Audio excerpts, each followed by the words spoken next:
Let me very specially welcome all of us and to thank the chairman of this organization for the opportunity. I most appreciate you. And all of us that are seated here, that you are here not to just celebrate in merrymaking, not a marriage, not to come and chop, but to rub minds on issues that will better our country, Nigeria. It takes very special persons to accept, to put in their time on such things. And that's why we must very, very seriously remind the organizers.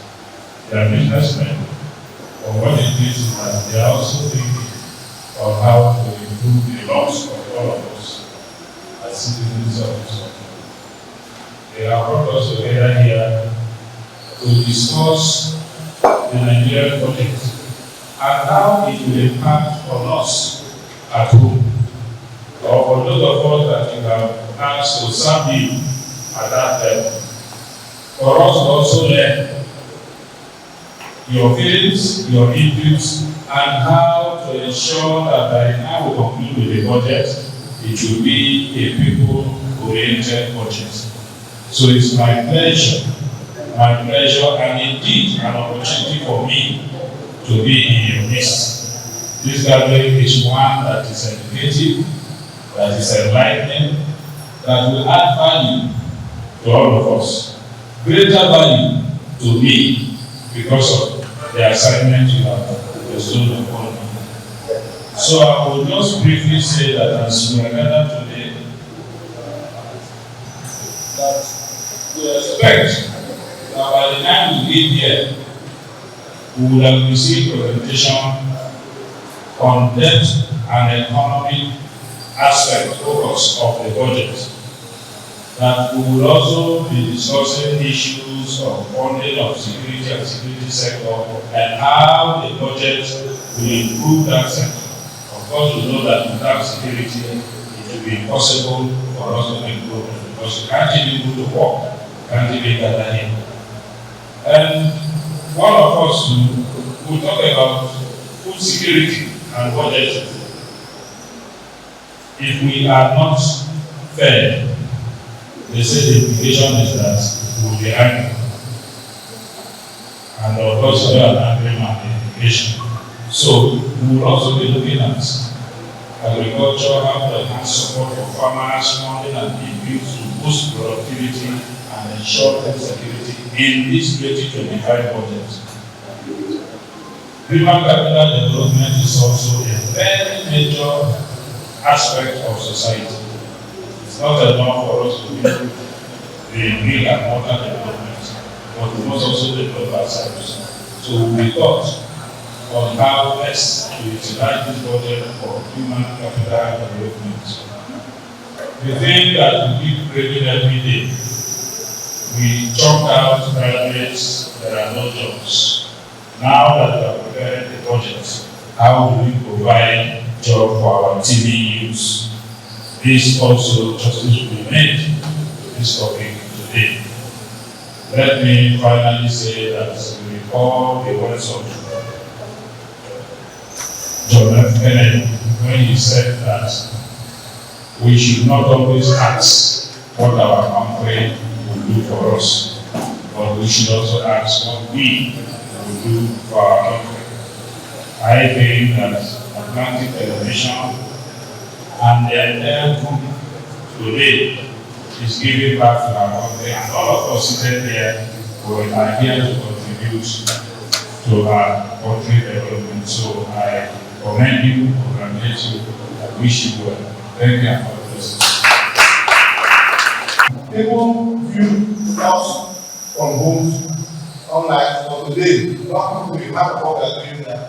Suffice it to say that this is a dedicated assembly. It's not for all of the people have been invited based on their personnel and based on the institution they represent.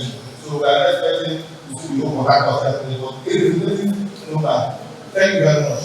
Chairman, I'm the Television Network to the prominent media platform in New Zealand has created a niche for providing high quality, engaging, and factual news and diverse content for news viewers. Established to define storytelling, events, and broadcasting. ATN serves as a vibrant voice in the Nigerian broadcasting landscape. Committed to excellence, the network provides a list of news, entertainment, education, and lifestyle programming tailored to the audience. We are targeting ourselves by combining cutting-edge technology with daily storytelling, ensuring that our broadcasts are accurate and informed. They don't form insist on in-depth, accurate news coverage and focus on issues, reflecting the pulse of the dynamic society that celebrates culture and creativity. Through original programs, movies and documentaries highlighting our rich cultural heritage. It is the next one that I stand before you today in this 8th Atlantic Dialogue meeting. This is one of the network's major programs, streamed like worldwide aside from our silos, that provide a cross-segment society with the opportunity to contribute, collaborate, and synergize to ensure sustainable development. So let's take 10 dialogue meeting to discuss a topic of profound importance to our nation future. Nigeria's nuclear project. The Ahmad project is not like the government of people's projections. It is blueprint for our project aspiration and a tool to our lesson economic realities. President Bola Tinubu presented Nigeria's nuclear project of restoration, securely based, reviewing prosperity, which proposes an expenditure of 49.7 trillion. This ambitious project addresses Nigeria's economic challenges by focusing on security, infrastructure, human capital development, and economic stability. The main areas include expenditure of 9.7 trillion, projected revenue 34.82 trillion, budget deficit of 2.88 trillion, representing 3.89% of our GDP. Debt servicing 15.81 trillion. Applications. Defense and security 4.91 trillion to enhance national security and protect our borders. Infrastructure 4.06 trillion for energy, transport, and public health to boost economic output. Investment in key projects like the Lagos Calabar highways to drive economic growth. Education 3.5 trillion, including 826.9 trillion for infrastructure development in our education system, and support for universal basic education commission and 9 higher educational institutions. Health 2.18 trillion, 402 billion for infrastructure investment, and 282.65 billion for basic healthcare and to strengthen primary healthcare system. Economic relations, inflation rate, inflation from 4.6% to 15% in 2025. Exchange rate from 1,700 to 1,500 per dollar. Crude oil production increased to 2.06 million barrels per day. Oil benchmark $73 per barrel. Sectoral focus. The 2025 budget has thematic area of focus. Based on the budget focus, ATM has assembled experts in this field to discuss the proposal and shed light on where the government will realize the objectives of the budget. One, debt economic focus. Our Indian professor, Sila Obala Chai, President Guidance Junior School, will dwell on that. Security, military, paramilitary, and police forces to secure the nation and protect borders. Standing support on security experts is the part of that.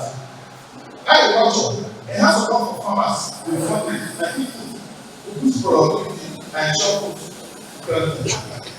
Dr. Nuna Nneka Obiayele, the development economist and investment banker, was built to do this, but due to the late minute crisis, we have other facilitated out of it. Job creation for the youth and vulnerable people. Public and private partnership for economic development is a part of the human rights advocates to be this task. The budget emphasizes inflation, stabilizing the naira, and accelerating growth through fiscal discipline and investment in sectors. The design reflects the fact that must confront challenges, acknowledge the barriers, and seize the opportunities. The challenges include the current generation. Nigeria remains heavily reliant on oil, despite global cost of our civilization. Oil price volatility and the narrow tax base justly control expenditure pressure. Our debt servicing obligation continue to rise, crowding out resources for capital investment, critical development. The current authority of the budget, new limited fund for capital projects. Economic stability. Inflationary pressure have eroded purchasing power, while exchange commitments within the first 6 months of the decade. This figure represents investment commitments, which may take years to materialize if they do. Data from the National Bureau of Statistics indicate that actual FDI inflows between April 2023 and March 2024 are averaging $448.95 million. Notable investment at scale rise in this. ExxonMobil plans to invest $10 billion in Nigerian product oil production. Indorama committed $8 billion to expand petrochemical plant in Nigeria. Bahati Axel announced an $800 million network expansion. Gandhi pledges $3 billion for production in Nigeria. Coca-Cola committed $1 billion investment to expand distribution network and product range. This commitment will reflect positive response to the administration's reform. Let us expect that significant FDI commitment pursued by the Federal Administration will increase the flow of foreign investment. Mr. Chairman, this is good test. Let me see Atlantic network sector to do a sector-specific analysis of the impact of inflation on businesses so that we can appreciate the content of businesses in Nigeria. Inflation affects the industry, the broadcasting industry in multiple ways, from operational costs to advertising revenue and consumer behavior.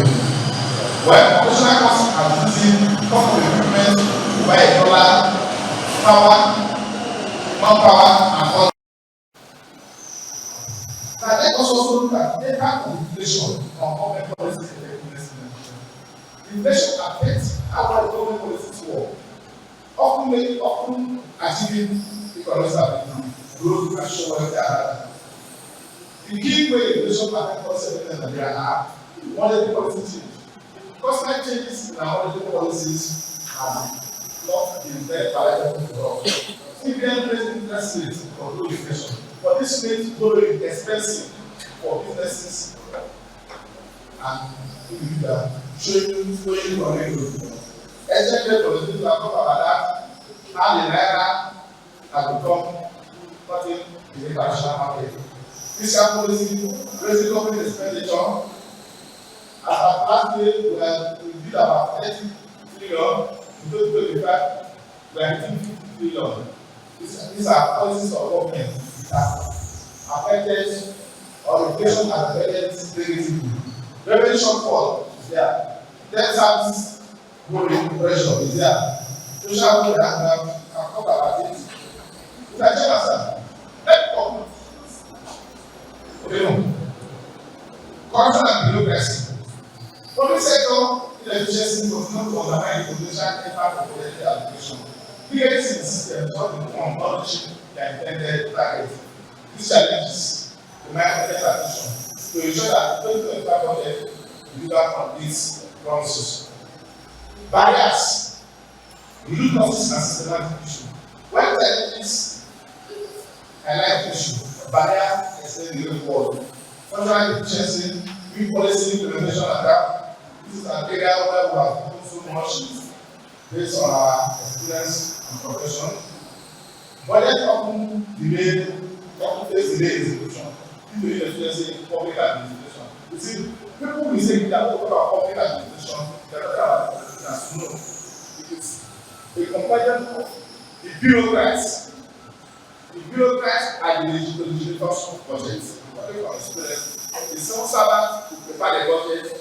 The president council will approve and presented to Parliament, Parliament will take care to see how you and I that are constituents will be carried along.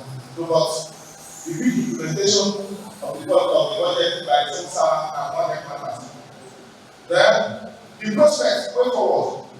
Among these challenges and barriers, opportunities abound. One, effective fiscal discipline. The Finance Act 2023 aims to align revenue collection mechanism with fiscal targets. Digital tools and transparency initiatives to enhance accountability. The government can prioritize national capacity capital projects by enforcing the fiscal framework while cutting wasteful expenditure. Economic diversification. There is immense potential to move oil sectors such as agriculture, technology, and manufacturing. I wish Dr. Emeka of the agriculture will tell us what we do in the agricultural sector because it's a big time private investment in that discipline.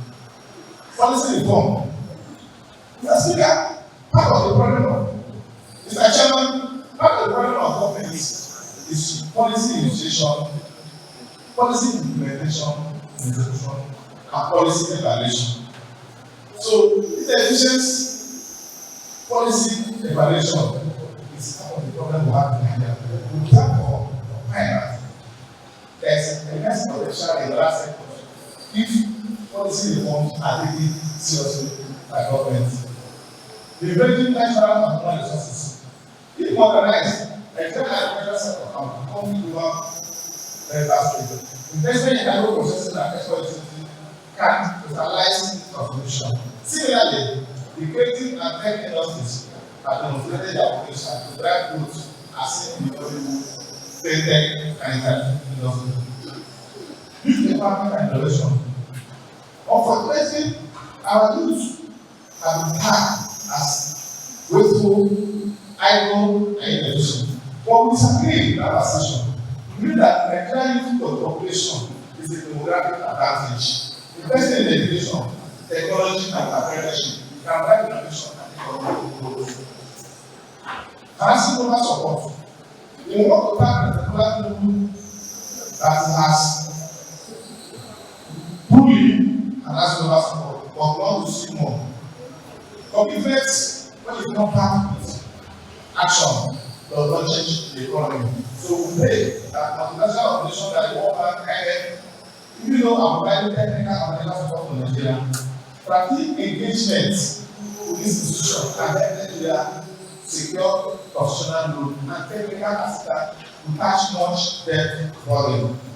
Agreement like African Continental Free Trade offers significant trade and investment opportunities. Public-private partnership. We want to urge government that PPP can be implemented in building infrastructure. We can see what Dangote did in Apapa. We want to see companies operating in this part of the world also do similar things. So we urge government to improve PPP partnership. PPP partnership that will bring direct dividends to the mass majority of the people in terms of road and electricity. I propose that our government should engage more in the arrangement of road and electricity because we get the greater majority of the people. PPP arrangement on housing does not get many people because no government can do 100 house in 4 years, in 8 years. But if you use that resources to do electricity and roads, many Nigerians will buy and enjoy better power. Strategic coordination, transparency and citizen engagement. Citizens must be involved in the budgeting process through consultation and feedback mechanism. That is what ATM is doing today. So that with our contribution, our Nigerian people will also help him as they try to pass the 2025 budget.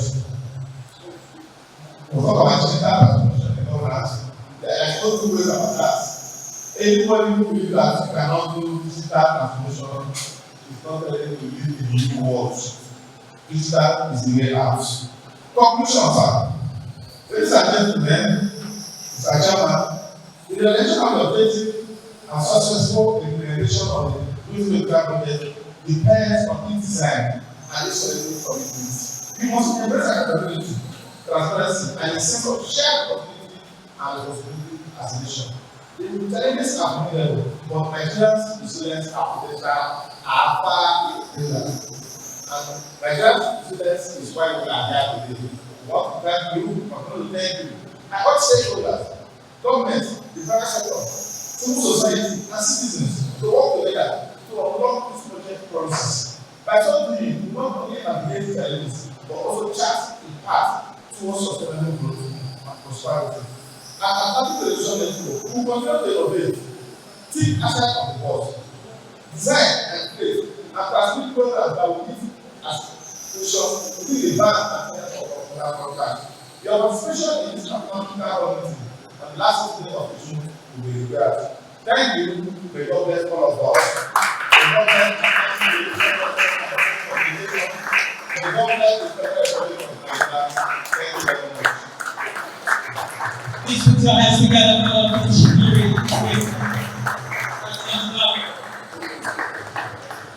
Thank you very much, Honorable Shibiri Igwe. That keynote address was apt, educative, and informative. Thank you so much. Thank you for putting all these together. This is the first of its kind in South. Please put your hands together for Honorable Shibiri Igwe. This is awesome. Thank you so much. So before we move on to our next item, please, we would please urge the owner of this vehicle, Toyota Corolla face number AFM 423FV Rivers, please reposition the vehicle outside. Thank you very much. Move on to the next item on our list, and that is debt and economic growth focus, handled by a panelist. I will welcome Ms. Laurentia Shoma Ogunlemi, Content Atlantic Television Network, to introduce the speaker. Please put your hands together. Thank you very much. I am here to welcome Professor Silva Okwuama Charles, FNIM, FCE, FSM, Professor of Economics and Management. Professor Silva Okwuama Charles is the President and Chairman, Government Council of the Garden City Premier Business School. He is also a faculty member of the Graduate School of the American Trinity University, California, United States of America. As a professor of economics and management, Professor Silva Okwuama Charles is a multi-skilled individual with over 35 years of multi-industry experience, spanned as follows: 19 years of experience in the banking industry, over 5 years in the public service as Commissioner of Finance, Budget, Economy, Bayelsa State, and over 13 years in the private business development with subsidiaries focused on the business education, paint manufacturing, real estate, oil and gas, strategy, and consulting. As a banker, he displayed a significant record of performance with his career in key institutions such as United Bank of Africa PLC, Victoria Trust Bank, now Seven Bank, Unity Bank PLC, Commerce Merchant Bank Limited, Finbank PLC, now the City Community Bank PLC. As a consummate banker, he was a turnaround manager that made all businesses profitable for his watch. Professor Okwuama Charles used the General Manager's title before his appointment as the Honorable Commissioner of Finance, Budget, and Economy in 2007, where he played a leading role in public sector institutional role. Professor Okwuama Charles, as a commissioner, spearheaded the law of reforms. His stint in government led to the establishment of the Bayelsa State Economic Management Team, which he served as a vice chairman with the governor as chairman. He pioneered the domestication of legislation in public procurement, fiscal responsibility, public-private partnership, infrastructure concessioning, and microcredit management, as well as land policies in the current and capital expenditure approval processes, scholarship policy, budget and treasury operations policy. Silva Opala Charles has PhD in economics, specializing in monetary economics, with a master's degree in economics with a specialty in money and banking.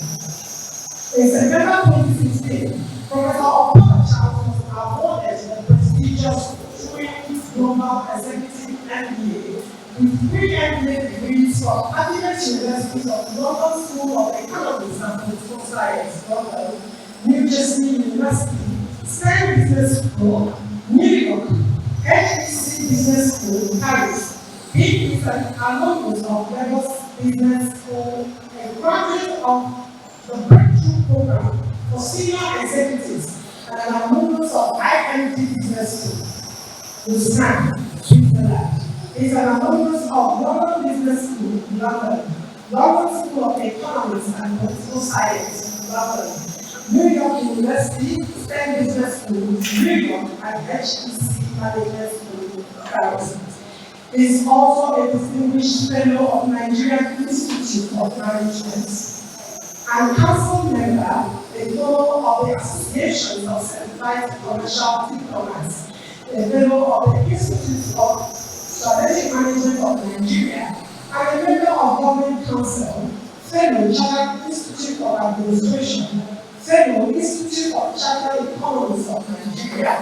Professor Silva Opala Charles is fellow and council member of the Chartered Institute of Leadership and Governance, USA.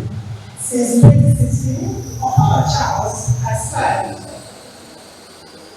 as an associate professor and with the American Trinity University at the African Regional Campus at Lille, Togo, in hybrid capacity teaching various courses in management, business, and economics. As the president of Garden City Premier Business School, he teaches political, the economy of globalization, entrepreneurship and innovation, and strategic management and leadership as the PhD degree level. He also teaches business environment, entrepreneurship and innovation, and strategic management and leadership at the MBA MSc level. Professor Opala Charles has published several books and over 70 articles in renowned journalist corpus index, both overseas and in Nigeria. They have also supervised over 100 lessons and capstone projects for both master's degree and PhD students. He loves various sports and is married to Mrs. Timmy Opala Charles with 4 children. This is not one of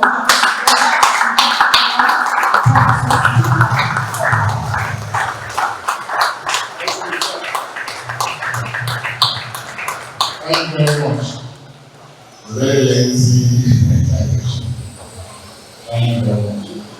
There is not acknowledging our very respected chairman, also this moment. My own people are Chief Reverend, please preaching. Thank you.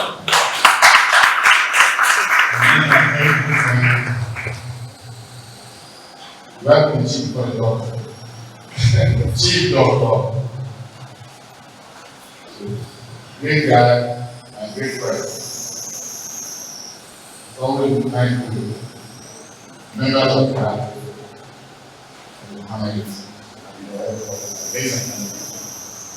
So I want to review. My topic is economic growth and debt. I want to engage you so my approach will be different. I want to engage. I want to ask a question. Debt part. Debt is part to borrow. I know that I can go from the field of borrowing. The situation that is going on. Is debt really bad?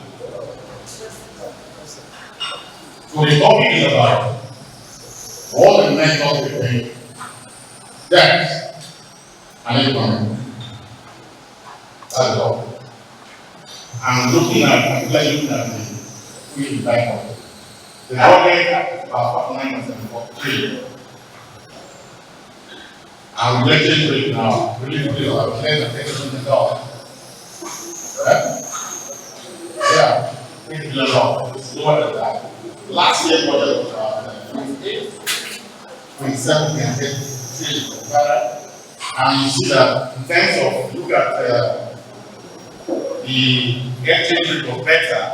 So relatively, that was the better budget in terms of God than this. Then the big question is, what the big issue, what the big deal about borrowing is? Like that, because that's the issue that we foreign in Nigeria. A lot of people are saying, oh, Nigeria is borrowing too much. But then increasing. Our children are going to pay so much money. Even for businesses, talking to some friends and they're talking about they have an oil well, or they have water license. Which Nigerian bank are giving money from finance or that? Because the balance sheet of Nigerian bank are very small. That's why they're giving money. All the time we're giving money, we convert to the $1 billion naira. So borrowing is not bad. Let's establish that fact that borrowing is not a big issue. The issue is how do we deal with the issue of revenue?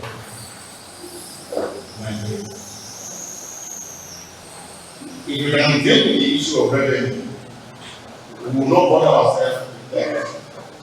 Now look at Nigeria. That the issue that we deal with. Look at the issue of infrastructure.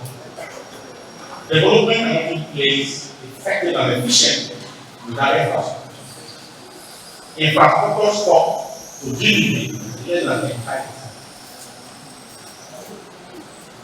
Now, for emerging countries, we're talking about emerging countries, are countries that are stepping into the world. The emerging countries average 30%. The infrastructure stock to GDP is about 7%. In Nigeria, currently less than 5%. And from studies, it's proving that Nigeria needs to have invest about $3 trillion to be able to meet up that 7% threshold of infrastructure. Development is a mix. Economic growth is of the other, productive capacity. And there are factors of production.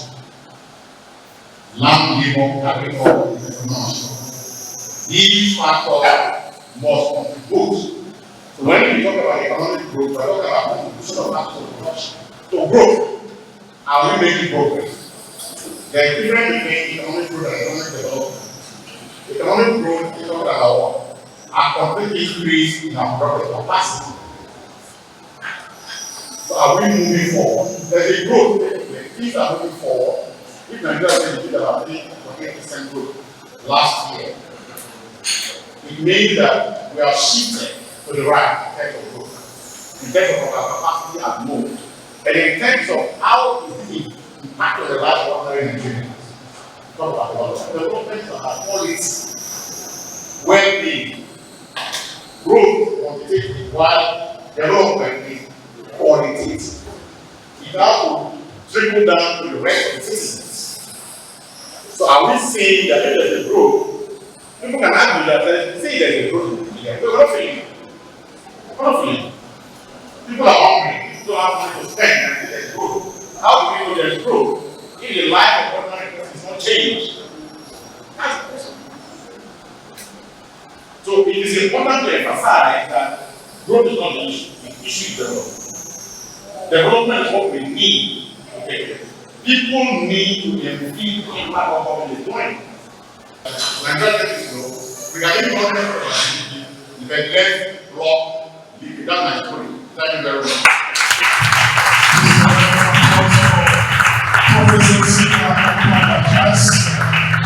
Thank you so much. Thank you.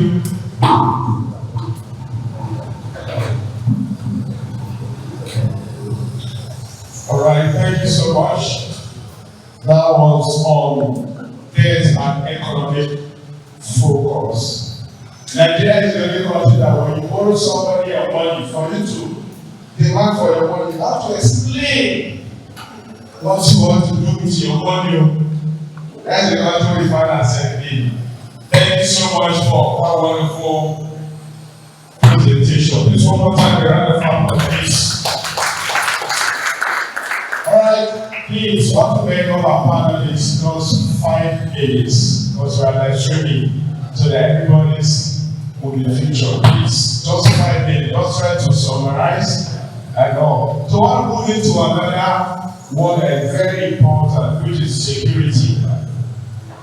Within the week on social media, a retired police officer was caught arrested for setting up a roadblock to collect money again after he don retire.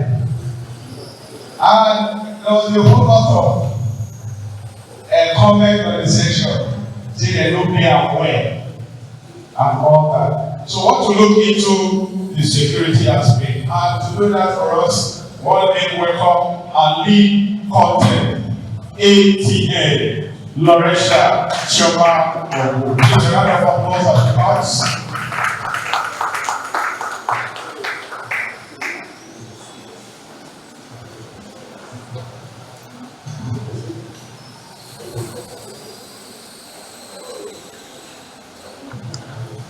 Thank you so much, Akoki. I wish to make welcome Stanley Usoko, CSS, PC, CPSN, FNIIS. Stanley Usoko was born on 27th October 1971. He hails from Okija in Anambra State also. He was born in Rivers State. Graduated from the Department of Political and Administrative Studies, University of Port Harcourt. In 2006, he formed the Land and Security Services Limited. In 2013, he founded another security company named Bushak Security Services Limited. He has attended several security conferences, local and international. He is the MD CEO of Bushak Security Services.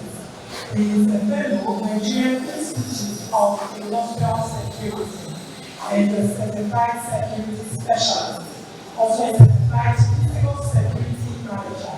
He has been a regular guest on security issues on many radio and television stations, both in Port Harcourt and outside Port Harcourt. He is happily married and blessed with 3 kids. Please put your hands together as we welcome and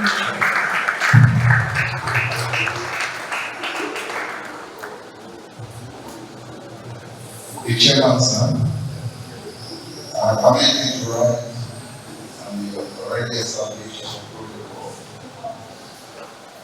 Like I said, 5 minutes. I'll try to speak to that. I'll also briefly some points that maybe when we go to the family section, maybe we need to look at them critically. As well, when going through the budget allocation on different sectors of security, ranging from the Ministry of Defense, Ministry of Police Affairs, National Security Advisor, the Police Service Commission, the Chief Security Officer to the President. If you put this sum total to what was allocated to this, you will be faced with what the same president faced sometimes, and he had difficulties in pronouncing the figure. But yet, we are still faced with different security challenges. What it then means that the implementation of the budget is not properly fluid, and I think that's where our problems are. I would want to, because of time, I want to recommend the following. Since our minority leader is here, and he obviously is our mouthpiece, I'm sorry forgive me. I needed to comment Atlantic Television for putting this together. Different other organization once in a while do this. I mean, you will find out that we need to get solution, because they say when you know your problem, you have to solve it. By the time you bring professionals together and they put out a problem and a solution and it's channeled to the appropriate quarters, you find out that we need to get solution. So once again, let's put our hands together.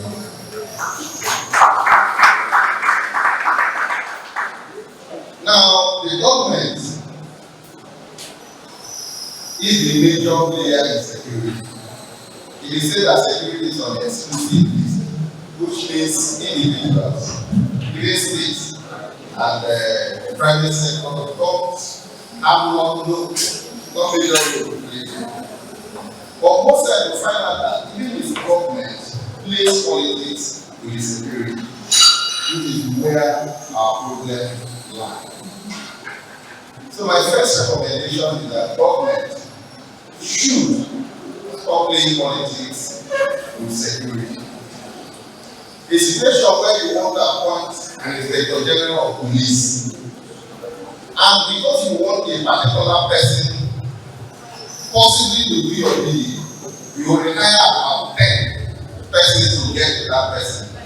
It is one of the problems we have. We don't look for the best, we look for who can do what we want. Now, I want the government at this point to stop playing politics with security. It cuts across not just the police, both the Navy, the Army. Any president that comes in wants to get somebody that will do his bidding. If we begin to get the professionals and the right people to do the job, you find out that most of these security will complain often with the agents of the government. A lot of people ask, is it that the government is not aware? Is it that the criminals, the bandits, they are more powerful than the government? They are not. But it is because there is a lot of things involved, which actually include taking care of the security personnel. Can you imagine sending military men to a theater of war where they say knows, without seeing their family, without the comfort of sleeping in their homes, yet you don't pay them the allowance that they give them. You don't give them adequate arms and ammunition or equipment that they need to fight terrorism. You know, our comedians have recently began to use our security men for comedy. And it got sound. And when you hear you know it's the police, or when you hear boom, you know, this tells you that even the criminals have more sophisticated arms and ammunition than our own government security agencies. The next recommendation I want to make here is to set up a functional security trust fund. I was privileged sometime ago to be among the when the Rivers State government had a public hearing when they wanted to set up a security trust fund for Rivers State. We made all our presentations, did all we do, but today I don't even know if that law was passed. Even if it's passed, there is no effect on it. Because we see our policemen daily on the road collecting 200 naira. To the clearance of everybody, I've challenged the one-time commissioner of police in Rivers State in the full where he said the policemen are able to collect 200 naira on the road. And I asked him to give me permission in 10 minutes I've given 200 pictures of policemen collecting money on the road. And you see all these things. For some time, because of corruption in the police and the system, You know, everybody has where they collect their own. So sometimes you see them so set up a functional trust fund where you can take care of these policemen, these military men, so that when they have need, they will be able to get funds from them. By that, you begin to see that our policemen will be able to have the equal respect. The next thing I want to recommend is our police college. I want to recommend that was sometime that law was done on, I think sometime in the national debt. The police college should be upgraded to the police university. I wonder what a policeman that goes for a 6 months training will come out, the effect and the impact it will have in the community. But if we make the police college the university and the policeman goes through the college, the university for 4 years, graduating from maybe different departments, of course, we have the, or we have the mechanical, we have the finance. By the time they come out, if you can compare them with the NDA, because the NDA is like a university. When the army get come out, that's why you see that the military has more discipline, have more impact, more respect than the police. So the police college should be upgraded to a university status. The federal government should do more on research and development. It's not as if they don't do, but because of the system, even the money allocated for research and development always goes the wrong way. So you find out that day in, day out, year in, year out, our policemen are the same. You only hear of exceptional performance of our policemen when they go on peacekeeping mission outside this country. You will not begin to ask the reason is simple. The environment there encourages it. Why the environment here does not encourage them to really put in their best. The average policeman thinks that wake up in the morning, go to the office, what you're thinking about is how to make money from the public. So that becomes every other business. So we need to begin to invest more in research and development.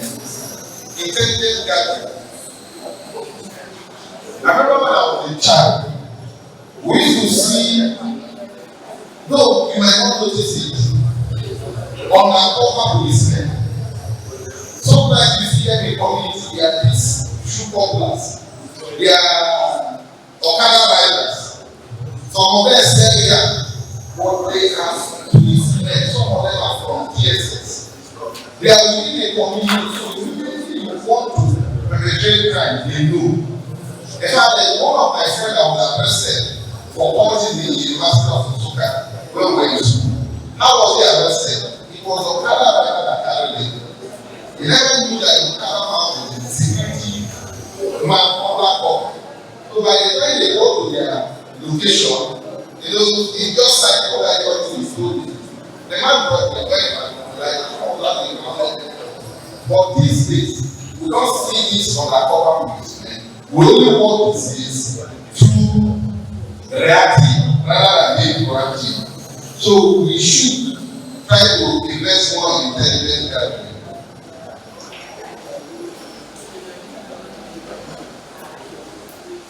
Another thing my chairman said, I want us to talk to the federal government to see how possible it should be.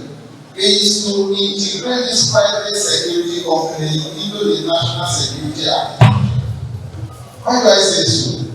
Anywhere you go, you see the private security guards.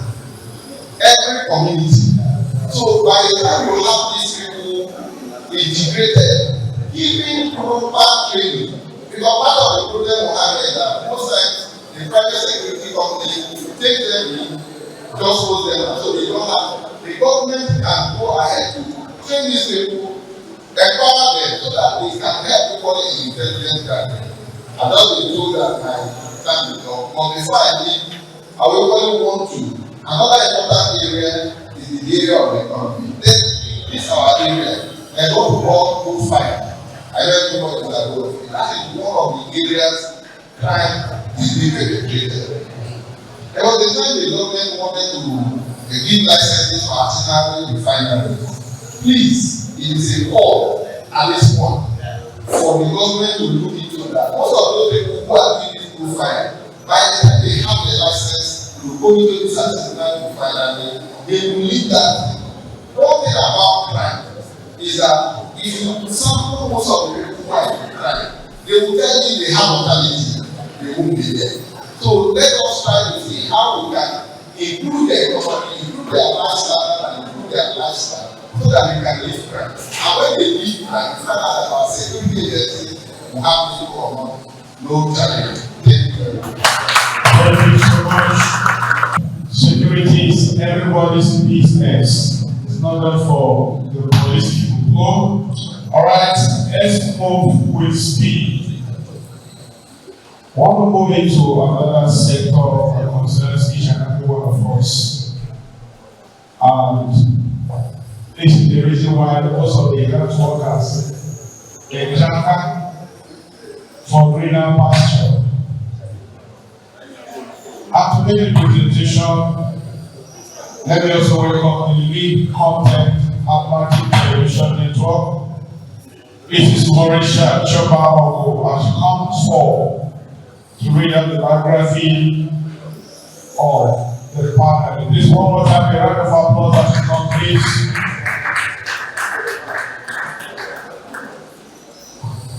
Thank you very much. All right. I have the honor of introducing Chief Dr. Emmanuel Iwuayalema. Chief Dr. Emmanuel was born over 59 years ago. He is a teacher, traditional ruler, public organizer, a mediator, and conciliator, and a practicing human resources manager. He holds an NCEA honors, BSc, Business Administration Management, MBA, Master in Public Administration, MSc, Human Resources Management, PhD in Leadership and Management, and currently a PhD in Management in Industrial Leadership. He has a total work year of over 33 years in strategic management in various multinational organizations in Nigeria and abroad. He is a fellow of the Institute of Chartered Mediators and Conciliation, Chartered Institute of Management, a fellow of the Nigerian Institute of Marketing of Nigeria, fellow Chartered Institute of Personnel Management of Nigeria, also fellow Center of Productivity, fellow Institute of Management Consultants, and the grounds of this. Dr. Iwuayalema is the managing consultant and CEO, Deputy Professional Consultant. Please put your hands together.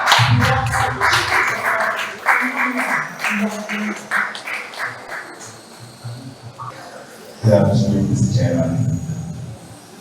My professor, my colleague, good afternoon. This is gentlemen, I know we take time. That's why I want to do the paper. I'm talking basically on the 2025 budget, particularly as it relates to education and health.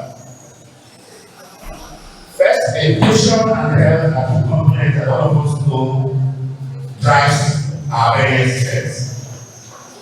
While health gives us life, education helps us understand ourselves better continuously. So when the government decides to invest in that area, it is not doing it because we don't understand what it's supposed to be for us. However, our experience, and I'm not going to do it because food seriously, the only leader the chairman has actually done and in-depth study work. So I'm going to take my time on giving data. But I experience it is, and that's what I want us to look at today. Can we truly see on a vision? Can we truly see we have an vision that drives us to where we want to go?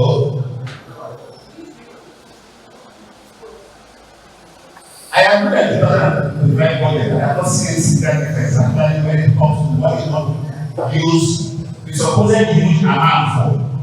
They said they want to build more universities, build more infrastructure in universities, and they have to continue to fund our existing federal government schools in the different federal zones. My question is very simple. Are we really deriving anything from the existing schools as it were?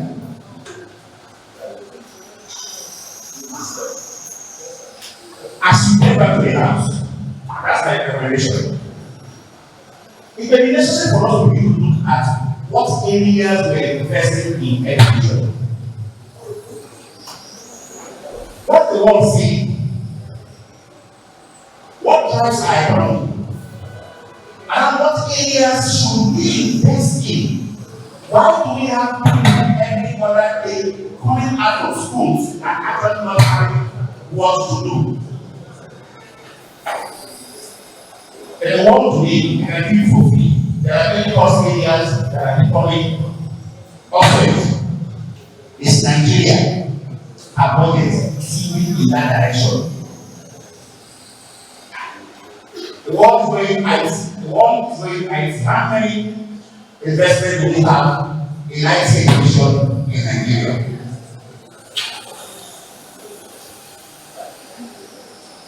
Can this budget be looked at with ask questions around AI?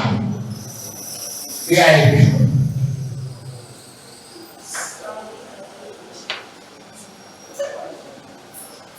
The biggest challenge whose population is really that we find in our pockets, or even our country, that we run 3 tiers of government, am I correct? A federal, a state, and a local government. I've understood that the 3 tiers of government actually also run budgets on education and health. Open the government budget to find education and health. Open the state budget to find education and health. Those federal budget to find education and health. The question is this: can we be better? If we find a way, the legislation that will create, that will force us to synergize these budgets. In what areas is okay more interested in education in Rivers State, as we influence the Rivers State budget on education for Obiako, and what should Obiako bring into that budget, as the state should bring in, and take that up for instance and ask, in what area is Rivers State interested in education that is in our budget, and to bring say to the federal budget that can help the federal budget to also show that as a contribution to Rivers State as it relates to education or health. Can we create that silent? Are we not likely to have better impact on the budget that's leaning in that direction?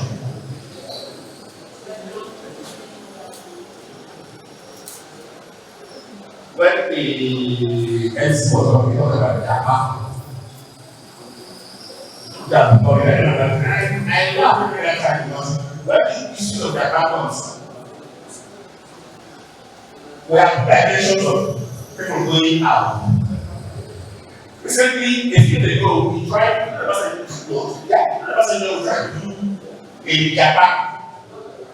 For all of us, very concerned and find people who have left here and are outside that are going to learn new skills that will see not to have here and we learn to what bring them back. Not also doing another time. So very employing them. And trying to have to bring them back. Now, why do they go? Should be our concern. does the 2005 budget on health have a way, has it created a way to keep a group of our health officers to refuse to want to go out? While everyone thinks that the police are giving Japan is big, I can assure you that many of them actually go and become the woman opportunity to try the things they have learned at an international level. That's the challenge for me of them. Create specialist centers for people, tourism around the surrounding zones, and see some of them will not go back to Nigeria to see how to use those places. And then they have from those things, some of them here will not stay to utilize those facilities that you have around us. We must keep people. Our budget's biggest problem is not as the appears on paper. Our budget's biggest problem is how to implement it. And you can only actually implement if you think of how to bring application resource. At least you got to know that the biggest problem is already. But the biggest problem for me is not the question is how do you manage the resource you have. Thank you very much. Also need to look at that particular point. Thank you so much. Education is more striking. 4 years course will take you 6 years. And God will help us in our educational sector. Alright, let's take another dimension to very important section, which is the job creation. Everybody wants to get a job, CV, HR, and all that. To take us further to the dimension of job creation, let us welcome the lead content accounting television network is Loresha Chamaho. This is another factor, please.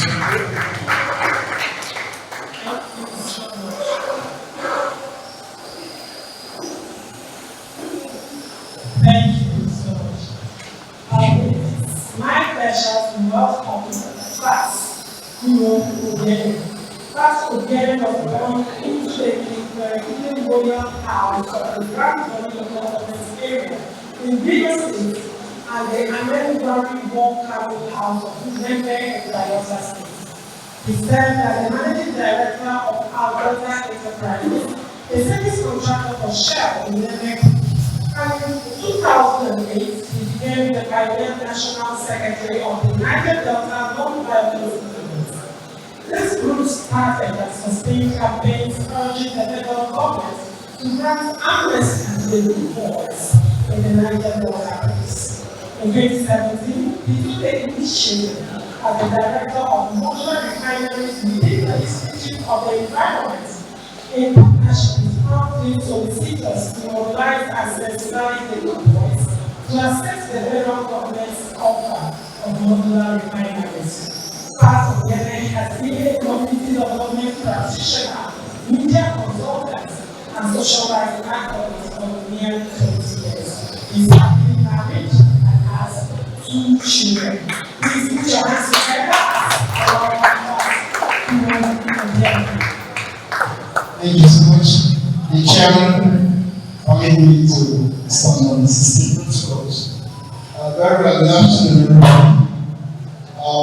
I'm just here to share my own opinion and view to mirroring the plan of the 2025 federal government budget as it affects job creation, public private partnership, development infrastructure. Very briefly, first, let me appeal to our able chairman, Morrison Group. On Monday, I've been quietly admiring Right Honorable Okechina, the German specialist, as his listening, one of what we used to have. In other times, after the introduction, you will see a case of the gathering.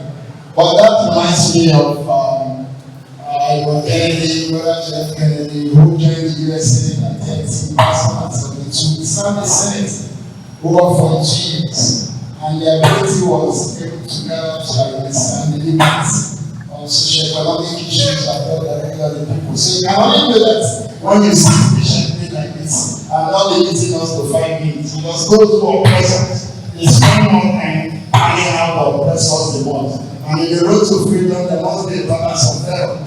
The oppressed also need time to discuss. So please, having said that, I want to quickly say that one problem, and I quite agree to share my associate my idea with one of our lead speaker pointed out dealing with revenue. How can the political class borrow like 5 trillion from central bank without protocol, nothing for the private sector to borrow? When you talk about job creation, you're looking at provision of new opportunities for a paid employment, especially for those who are without employment. So, if you look at the current reality, you find a government budget that, first of all, is not certain on its revenue to create new opportunities. We don't, as a people, we don't have the call to this. I know that's what I feel this.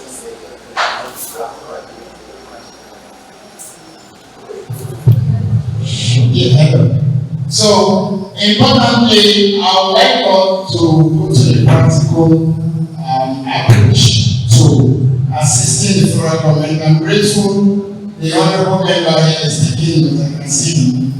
Usually, the natural sequence should be having these gatherings from MDAs even before the president conceived the preparation. But I'm glad the honorable tells us that they are still in the budget. So we have opportunity to make very reasonable so we can make adjustments. There is need to prioritize the attention. If we have agreed with God to say revenue, meeting GDP, you can't talk of employment rates when you can't tie it to the GDP. So, therefore, as a matter of priority, the need for concentrating, focusing on modalities, a radical departure, looking at the revenues, exploring new areas.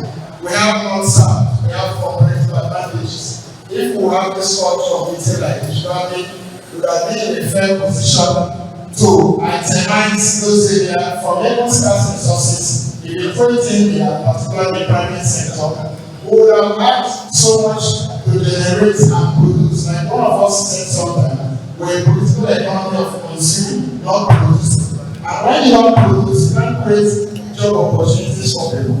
You will have to go itemizing them.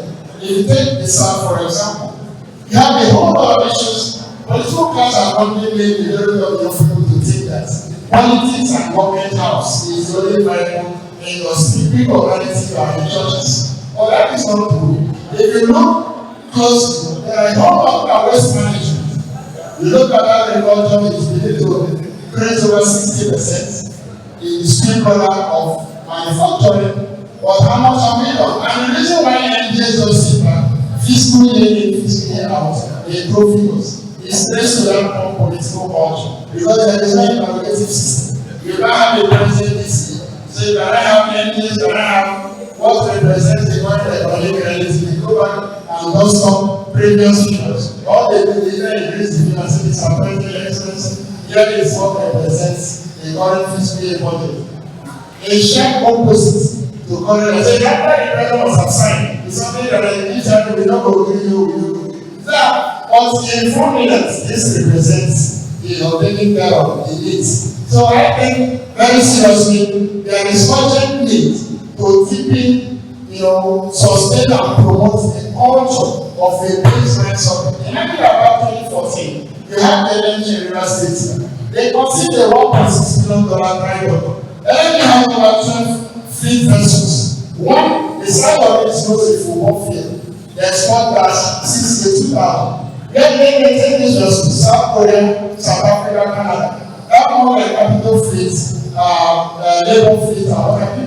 And a lot of us who say as a no jobs, What happens is, in the end, when they resolve it, they move into Lagos, claiming that Badagry has a better position. But on India, when they do the sports, can have vessels of only God knows the weight. There is also a related industry that will absorb the iron and you say it's not fit. These are things 100%. As people represent us from this area, if you not close, some of us will assist you to understand that before the next budget, you put up these arguments.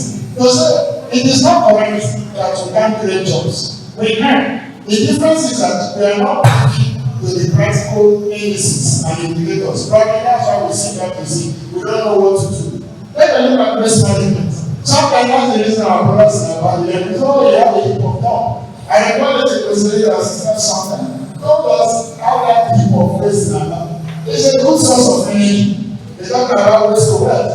The money change value of getting those who collect it, those who process it. What are the students who graduate from chemical industry?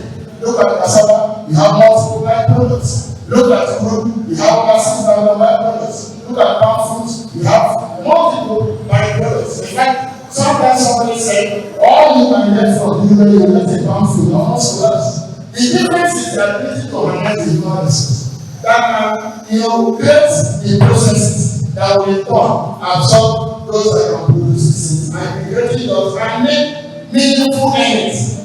In our essence, available, I want to pause. They say it's from informal job, for instance, entrance centers and all that. That's why we're talking about. We're talking of meaningful earnings, earnings with dignity and respect.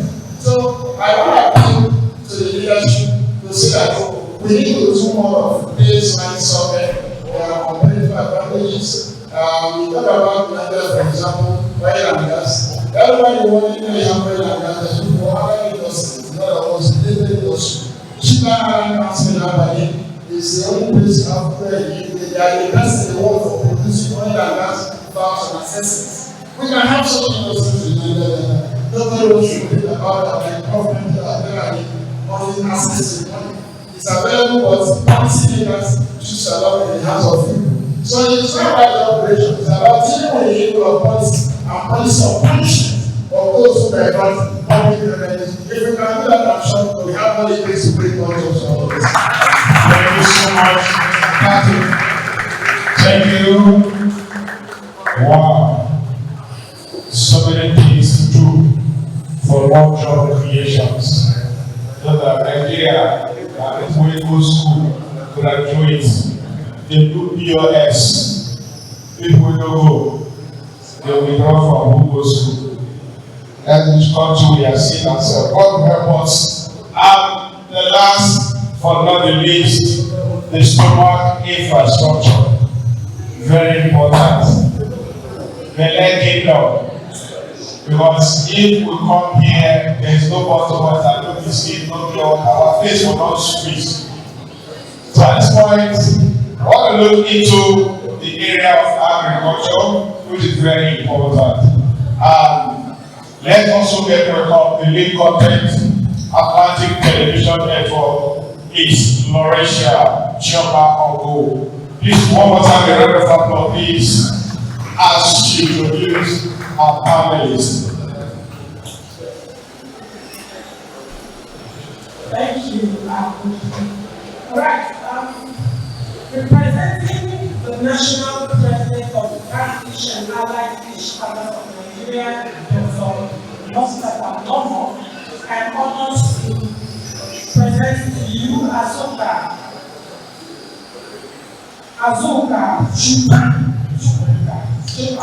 Chukwu.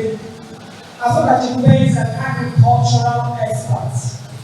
He has an bachelor in marketing, University of Petrus. He's the brand ambassador, U.S. Soil Excellence Center. He's the current organizing secretary of World Aquaculture Society of West African chapter. He is also the lead consult, CBA Multi-Services Nigeria Limited, and is the director of CBA Labs. Please put your hands together for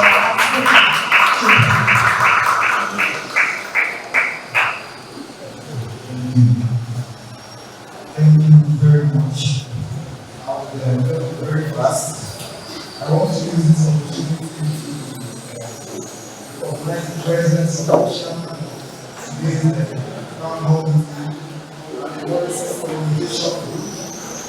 I am also greeting the members of the High Table Extinguishment and the panel, and not forgetting the audience. Thank you for this opportunity.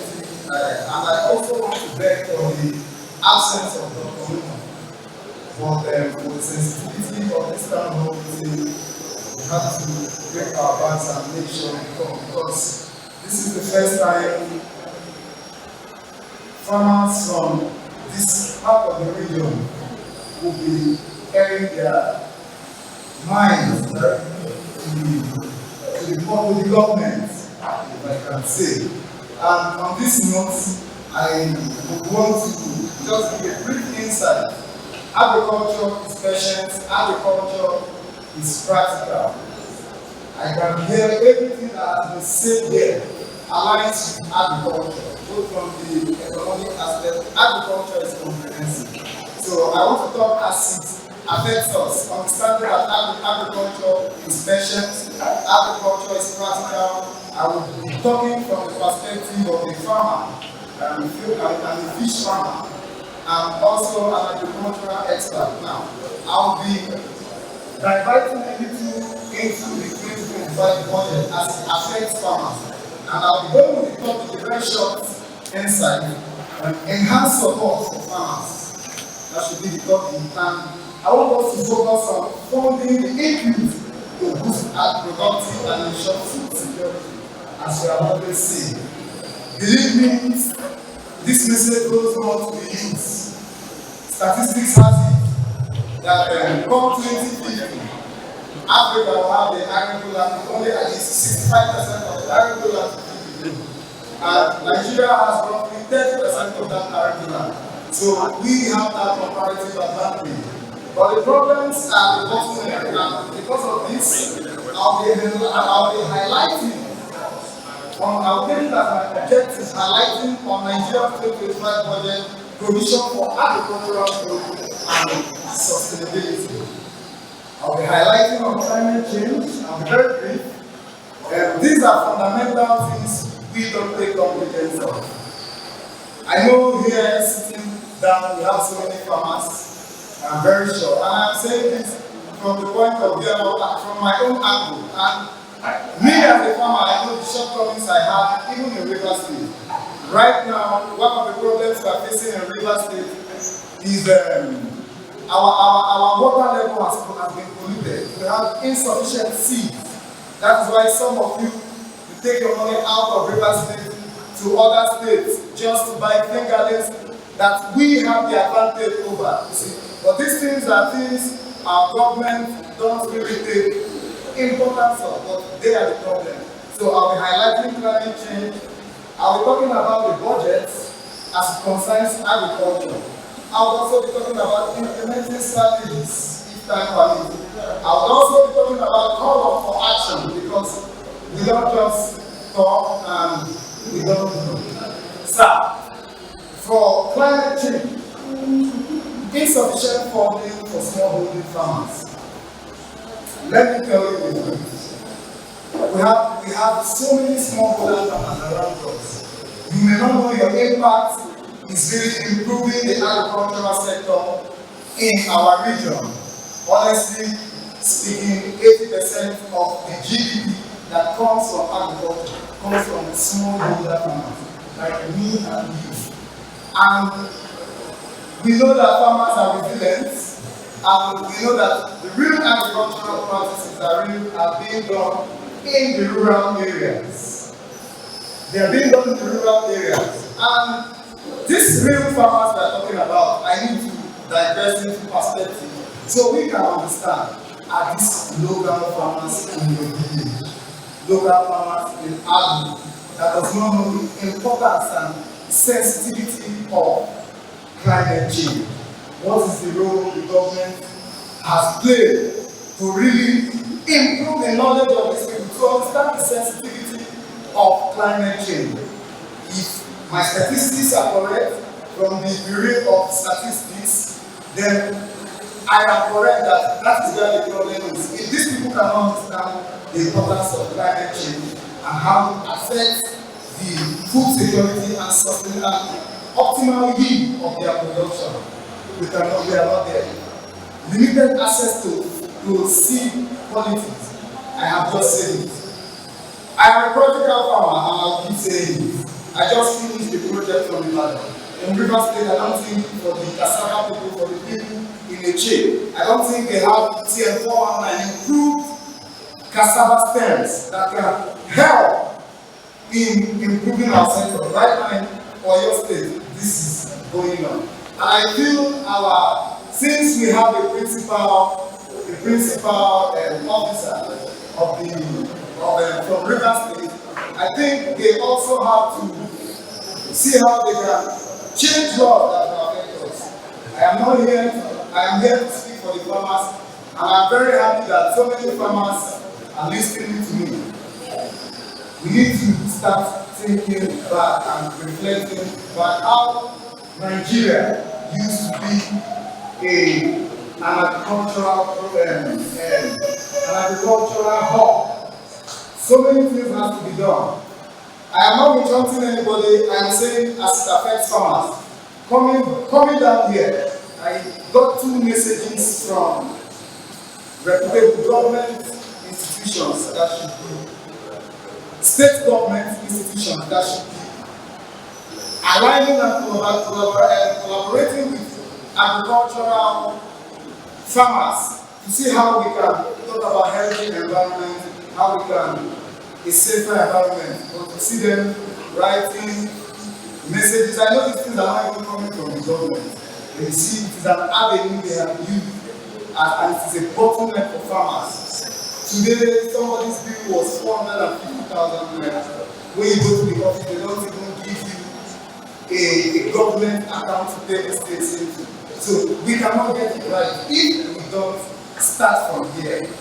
Highlighting on the 2025 budget, yes, it is good, and as a facilitator of some of the federal government agricultural trainings, I have seen that the Tinubu's because this present government, they have upscaled the youth. And I can see from the National Directorate of Employment, I can see the last training we did for farmers. I can see they have upscaled. They now understand that there is importance for things like concept notes. These things they are important because they are templates you use to scale your growth and what you intend achieving. As the organizing secretary of the world, that I wish I had more time, I really wanted to talk, but time is not in our favor. But as the organizing secretary of the World Aquaculture Society, West African region, we have the comparative advantage. I've been to different countries, and everybody is looking up to us, Nigeria. I think if the government can start rethinking and think outside the box, and see how we can start looking from the dot, the what. I think our region, and with the 20% rate in agricultural funding, I think we have that comparative advantage, and there's no reason for us to say. Thank you very much. Thank you so much, Mr.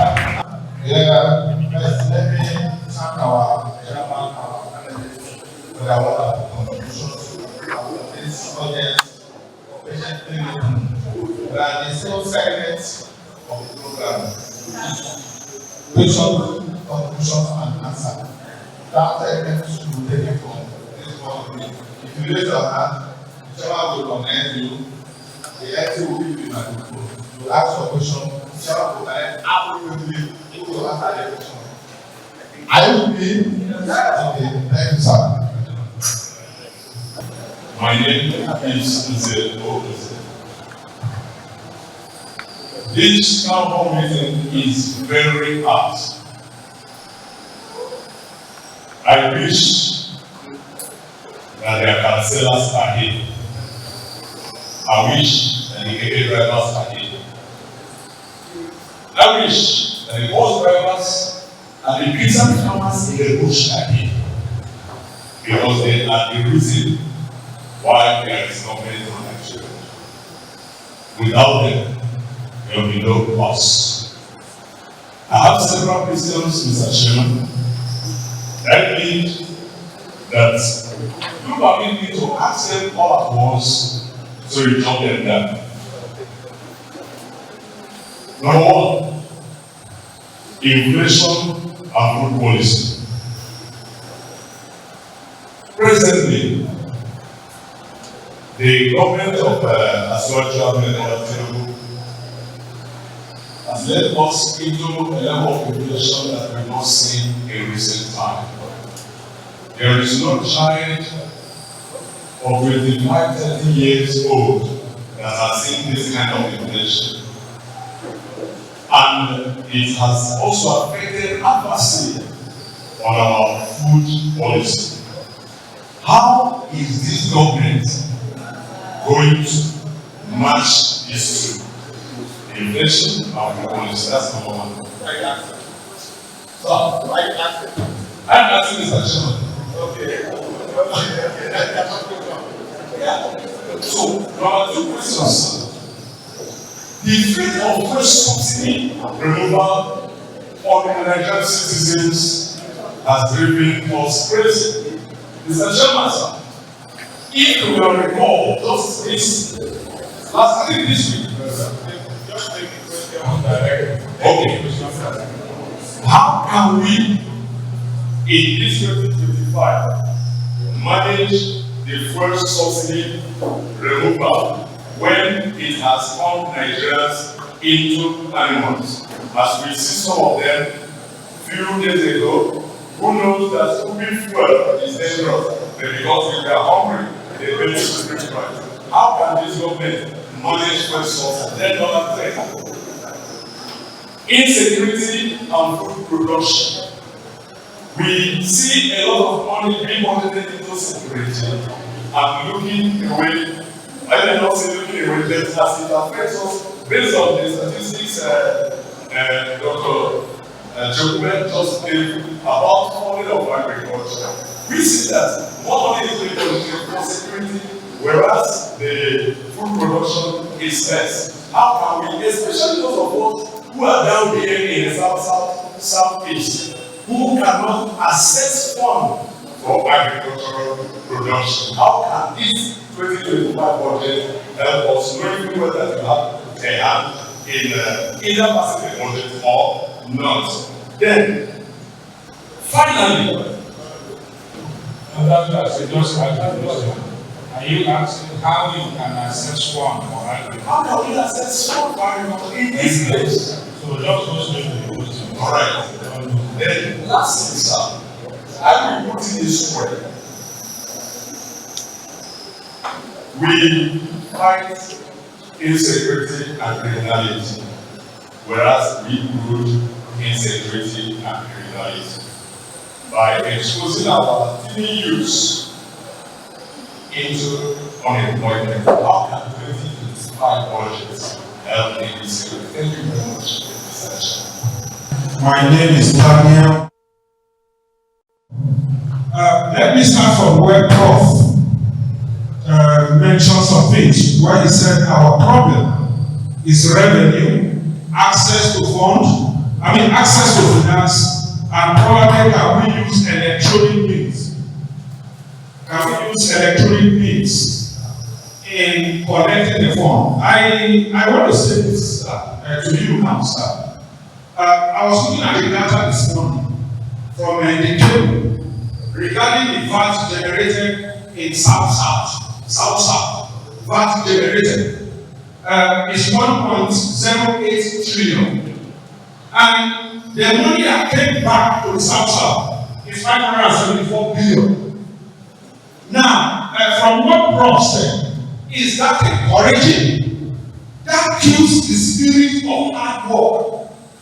Then The governor I think last week or 2 weeks ago, said they came to regarding the tax reform bill, sir. that is lying before the House presently, that they agreed that in the sharing formula, that for equity, 50%, for derivation, 30%, for population, 20%. For God's sake, who should drive this population? Why don't we? Because it was celebrated. If we generate a law here, we should be able to have more. And so, please, for that tax reform bill before you people, sir, I would want to say, if we are going for equity for 50, derivation should be 50. Why should derivation be 30 and then population 20? So it will be 50-50. Population, equity 50 and then derivation 50. Then to the second question, sir. On an executive order 7, the tax credit scheme by Buhari's government. My question is, why should we put element road on the budget? When I was born in Niger State, somewhere around New Busa, that has Mokwa, Jeba to Ilori, NNPC constructed that road. More than 100 kilometers, NNPC constructed that road on tax credit scheme. Why is Eleme junction? Because Eleme road, because at the end of the day, probably it's about 5 kilometers. And then what we will now see will then be that from that budget, the ministry like probably construct 1 kilometer. And then we wait for another year again. When you have the refinery of that road, you have everything on that road. But see, to construct Jeba road, it doesn't make sense. Then lastly, sir, I want to say this. When Prof was talking, the last thing he mentioned about leakages. There will always be leakages, sir. And I want you to look at it from this one. The 13% derivation is made for the oil-producing communities. Why are state governments using it as budgetary allocation? And so, because if you go, for example, to those communities, you will feel sorry for what is happening there. And so, please, if at that level those discussions can happen, and then people see pipeline passes their home, they will post it. So please, at that level, can we have the 10% derivation? Should not be budgetary allocation. It should go to the communities, to develop the communities. Thank you very much for your attention.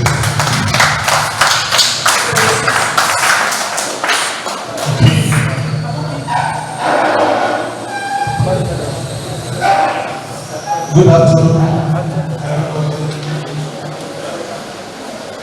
Mr. Chairman and organizers of this occasion. My name is Dr. Michael Baraba, ACP. I have a question, a contribution, and a suggestion.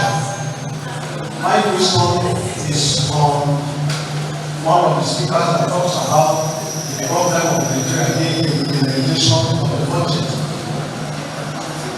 You have an evaluation of the 2024 budget.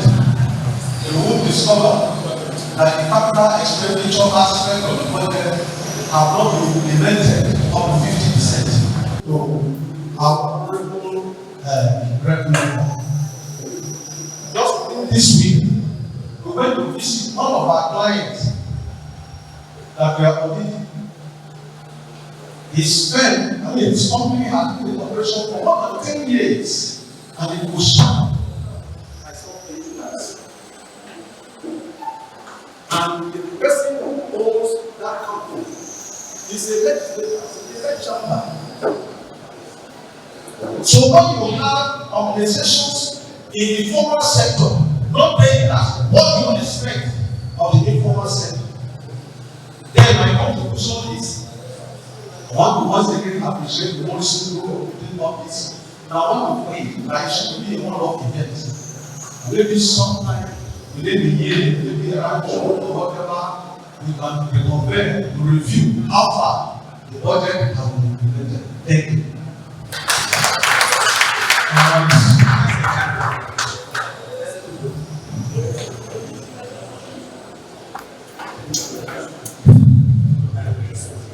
Good afternoon, ladies and gentlemen.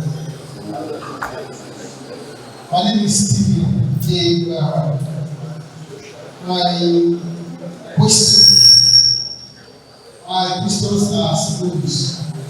First, I want to talk about, you mentioned about, ensuring that we have more taxes, like deploying the electronic medium to enable payment of taxes.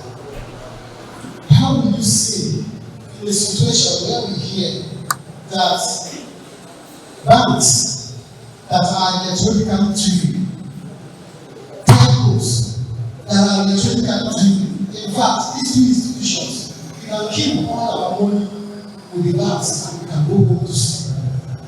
How come these two institutions cannot marry their own revenue, so much so that we hear that telcos are taking over banks? How do we now expand that tax rate? I would think that beyond the electronic means, the government, through the chairman, member of last year, should also create a situation where we can expand the tax rate by delivering of projects. Because if you go to 11 Gold Road and then you spend 6 hours, 1 hour off, will you be happy to pay the government? I think beyond electronic means, government has to be responsible to their responsibility and ensuring that they expand the tax rate by providing basic infrastructure. Number 2 is that we hear our distinguished honorable that the National Assembly is currently legislating on the 2025 budget to include a certain amount for the Ministry of Power to embark on publicity on the need for people to pay electricity bills. We know that this distribution companies of electricity is already privatized, and the professor here told us that government has no business in business. Can this money, can the National Assembly deploy these resources to other infrastructure that will better the life of people, rather than legislating on monies to establish that online should be handled by those private business enterprises? The last one I want to ask is a traditional ruler that speaks about health and education. We know that education and health are the concurrent, and so the local government has a responsibility, the state has a responsibility. We have seen and we have heard, and we are living with them, that primary school teachers, health workers are being paid by the state government. Should that be the situation that we don't have a viable health institution where people can monitor? We don't recommend, sir, so that our father here can take hope that health and education should be taken back to the exclusive list. Thank you.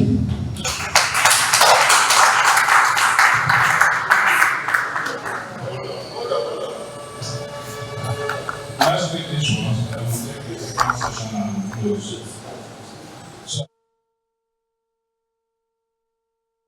The aspect of health and education, whether they should be exclusive list.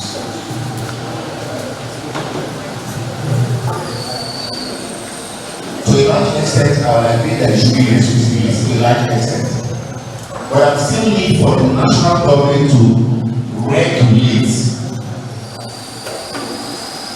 There will be still need for national government to regulate the kind of regulation she wants for her. The kind of health she wants for her people. The problem I have right now is that beyond regulation is that we are going to need to build infrastructures. Those areas should completely hands off. Empower the people directly down here to run those systems. See, when we talk about this concurrency, in the area of progressing, the national government must define the areas she should be involved and limit herself to those areas. But what we find really is a national government comes to a place to bring one small project. But we find the roles in each of the sectors. So all the people who have now where you have in the same year we have a UTH. We have a university owned by states. The state will actually approve 3 of such institutions and manage it directly. The reason for that we never participate your company with you one day. And those kind of challenges we shall address. Thank you. Okay, that's good. The next one should go to you from the questions posed by Mr. Stephen. How do we ensure that the provision of social services is considered by the government to encourage citizens to pay their taxes?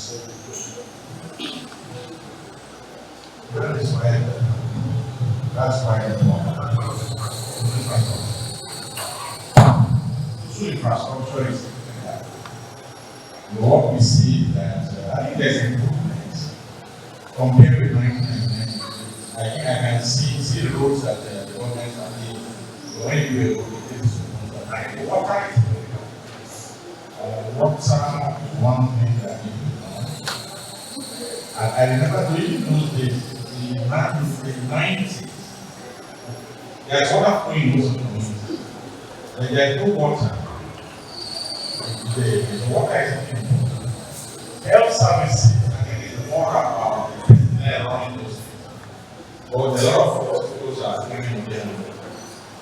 Only the government, schools, and the government in 2007, a lot of schools are there. They're good operators. They don't have the knowledge anymore. I think it's something that is very, very important. The government has the capacity. If the government can prioritize the important about health and education, the amount of money that we can get, they should follow the UNESCO and UNICEF to work within those 50% going to those people to develop. There was an issue was raised by Chief. He said there's a problem about harmonization, which is very important because every city in the project, state community, state community, sometimes give those things in. I think they are not the way of kind of one arrangement. Federal is doing very today and all that. I think the states and the other really need to work together. I feel like information. See, a lot of people believe that fraud is key to the death of taxes. But my colleague has started revenue collection by the government. If there is fraud that the money so collected is appropriately used, people will pay their tax. Is that coming that? Policy execution and implementation, and policy evaluation is key. What I was saying is that government must come to the involved and ensure engagement, collaboration with critical stakeholders. If critical stakeholders are based on what consulted appropriately as at when, people will have the mindset of paying their taxes. And if these taxes are used automatically, like government at various levels, you see that what people pay tax, leakages will stop. Thank you, sir.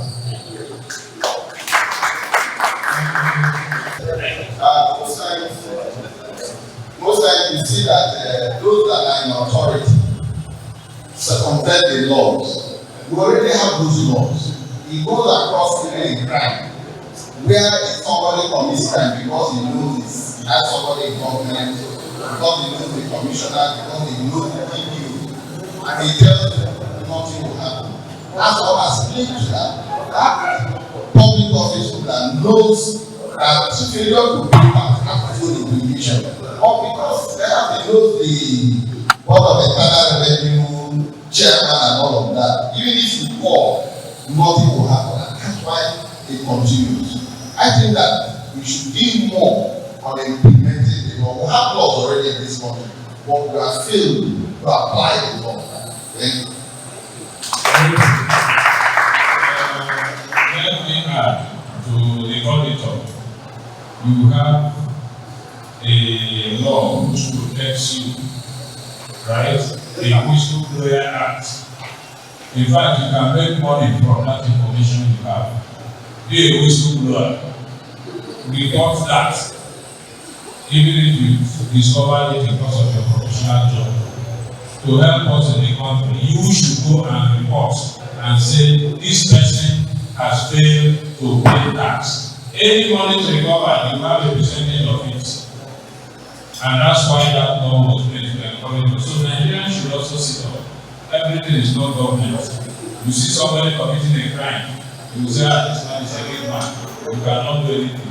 Report him secretly and quietly and correct it. So it's your responsibility and doing it back to you.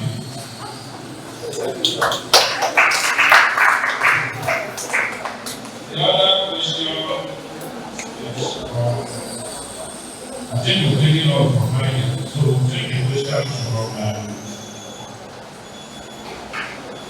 our brother who talked about. He said that 1.08 trillion and 574 million from the South.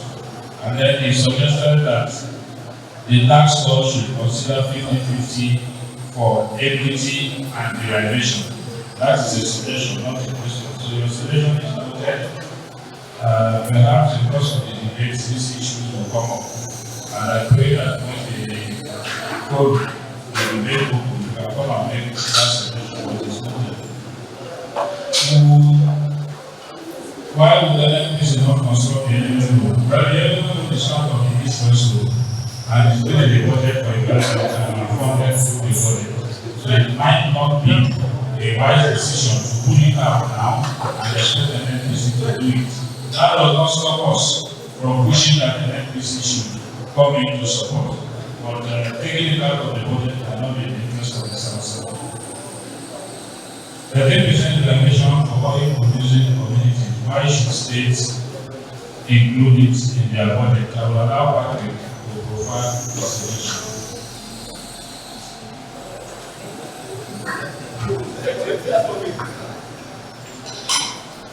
Okay, his name is Pat, not Patrick. So why do you think budget for 13% reservation? Well, it's part of the fundamental changes we are asking for. Equity demands, there's a principle of law that says, he who takes money takes benefit. He who takes benefit takes money. And all along from the beginning, that mistake was made. And some of us feel strongly that lawmakers assume have the greater responsibility to initiate a process. First, we need to honor section 18 of the interpretation and laws of the Federation 2004, where the fundamentalists take on the percent of 1779 went and altered the definition of crime when he says everything that includes the Roman principle of crime definition includes everything. That alone gives the owner of the gold and the right of ownership. And when it comes to resource, there was a deliberate maneuver of excluding oil to be the ownership of the federal government. Now the state government continues to build on that injustice. So, except we go back, I have been calling, there is need for the senators and national members to raise this fundamental question, to alter the economic rights out first from the federal government.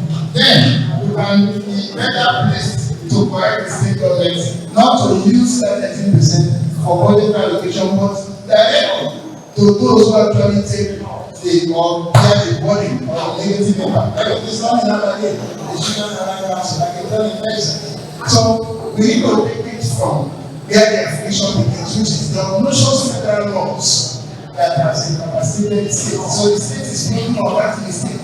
So with due respect, you have a legal responsibility to go back and organize your politics, to order section 18. From that point, we can set free the state governments and allow the communities to take maximum benefit. Thank you. We need to amend section 18 of the Constitution. That's the foundation. Okay, so back to the first question, they put the questions now. The first question is how will government manage inflation and food security? So give that to Azuka, and I should take that to take his third question. How can we access admin support funds? That is your second question. The leaders will have to second questions by law. Thank you very much. Your question is very critical and also needs good and viable answer. Like I said when I was talking that I am always coming from the farmer's perspective. The fundings are there, but it's unfortunate that this fundings that has always been there has really not been given to the farmers. And because of that, it was more portfolio farmers. And just so that the anchor growers program, Mr. Chairman, the anchor growers program was a total failure because it was not directly to these farmers. So, even the government and other funding organizations, even to international level, there are procedures and criteria you need to follow before you can secure funding. It should have been part of what I was saying. What I wanted to talk about. Now, you see what the federal government are doing now. They are not doing much of that empowerment alone. It comes from training, upscaling your ideas. There are so many things that have changed in agriculture. And if you cannot, as an ordinary man, if I cannot be convinced that you have a working system, how will I give you my money? So I think the reason why we are bottleneck in this is one, the portfolio farmers that has spoiled that growth. And now, a new system that has been worked, that's working now. It's a system that if you're not a farmer, you won't even have that knowledge or the procedure of going through someone. And not just being a farmer, but being a knowledgeable farmer, that this funds that will be given to you will actually be used and improve what has been estimated for. So this is the reason. So my point is, yes, don't fund it, but you need to do the right thing. Well, thank you. Let me also add, look, the truth is that all of you here, only an election, we campaign to you and you vote. How many of you have heard the vote of responsible? Brother, what you do is the honorable you said that. How many of you have seriously ordered the voters responsible? You don't do it. You have the power, but you complain and do nothing. Some of these things are things that the representatives want to manage and handle. And that's why you voted them. So whilst you are blaming government, you also blame us. Some of us are struggling. I'm not a farmer, but I have the final farm. It's in the middle of there. We are training young ones to teach them how to farm, and then give them one plot of land to start your own farm. After 1 year, you can go outside and rent to play for yourself. And some of them believe that this is even laptop and they sell them. So why should one fingers also move inwards? Some people say we need attitudinal change, mindset change. What kind of mindset change do you need? You say Nigeria, you break traffic Nigeria, go to London, you will obey. You need mindset change, no, because you know the wrong thing. You're doing it. So please, all of us as Nigerians should have that responsibility. Wake up, not keep quiet, stop praising us. Hold us accountable.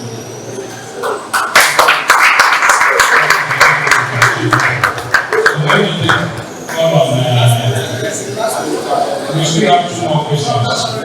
I'm not done, don't worry.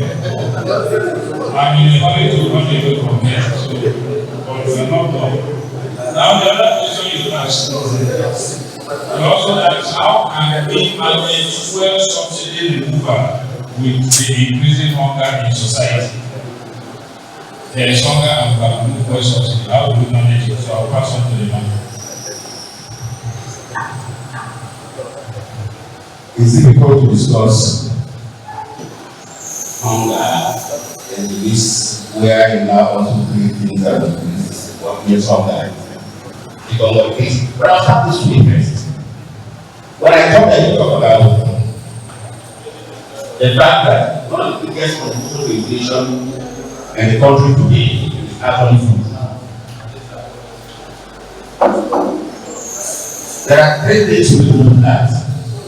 Our attitude to production and how it affects us today. Growing up, my parents never got food. Today, I use very long and income to buy food. Something is wrong. You can sit here and say government, when it comes to food. We want to ask ourselves some fundamentals. I agree government policies have aided the new attitude.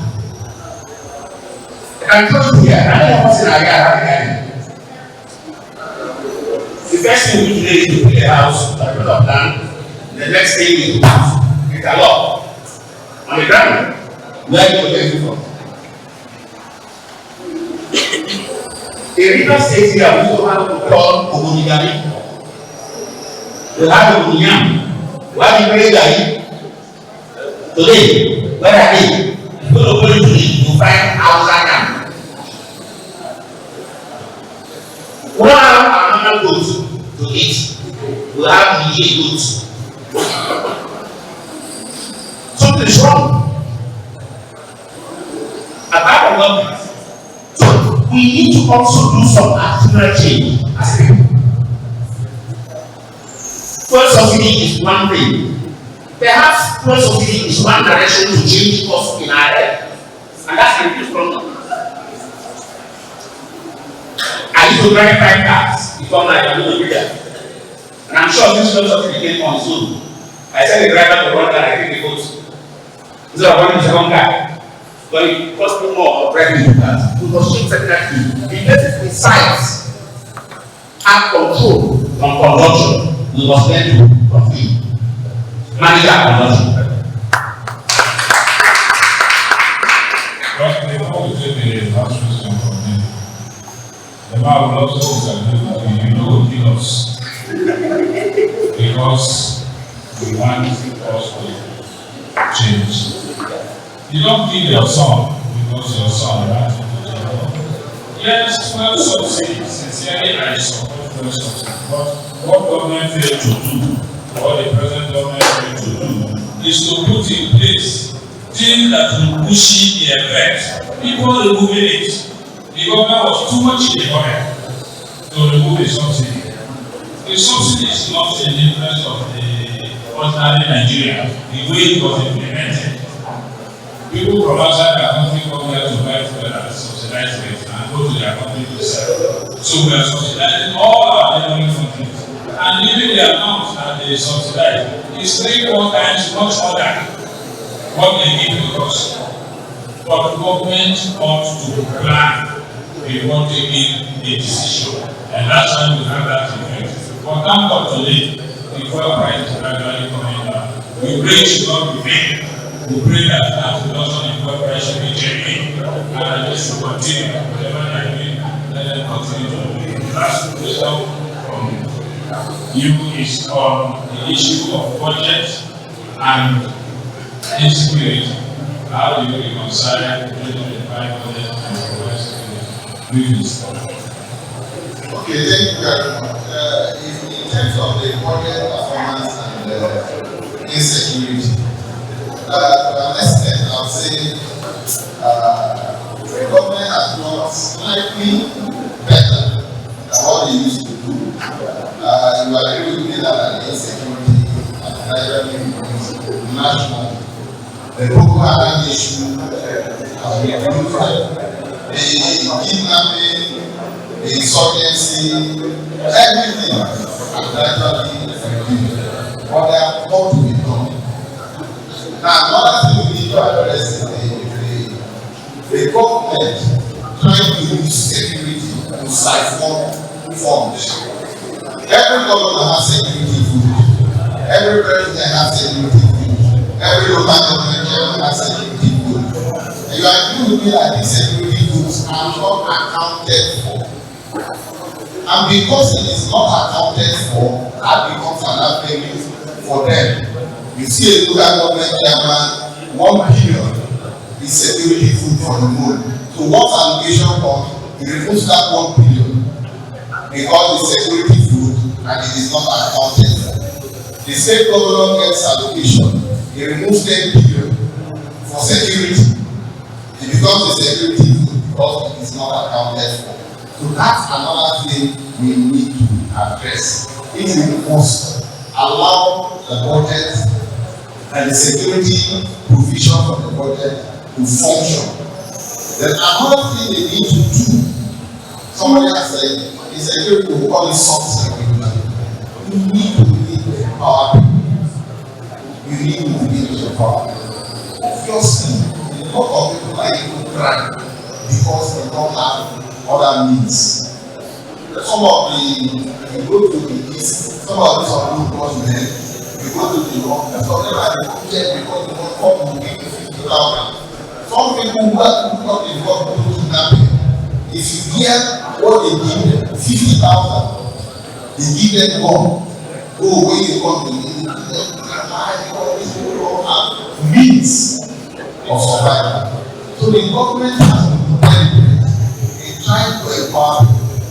And when you talk of empowerment, I don't want to talk about what most of the local government chairmen are doing. Okay, that's it. Thank you. Very good. So we'll just take 2 more questions, only 2, please. I will beg you. It is only when I recognize that this is chairman. I'm not recognizing.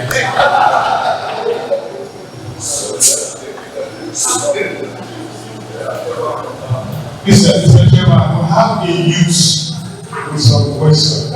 Let's take from him and the youth at the back.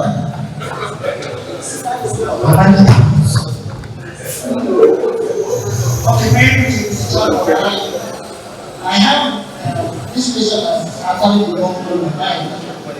In the accommodation region for the National Assembly, 8.523 was actually ever education, with additional 246.90 billion for infrastructure for UBE and all that. Mr. Chairman, I'm worried that the number of the school children has increased from 11 million to 13 million as Nigeria joined the rest of the world to buy international education in this area. That's one. How do we in budget calculation, when and where will this money be going to? Like 13 million children who are at school. That's one thing. Second is, in the same budget, we are saying that 8.826 is for infrastructure development. Mr. Chairman, as I said here, I am a little bit frightened because the only organization that provides infrastructure for university education is DEFCON. And for the report Ghana, DEFCON will start any money from now. What is the rate of education in Nigeria? Thank you. The last question, please.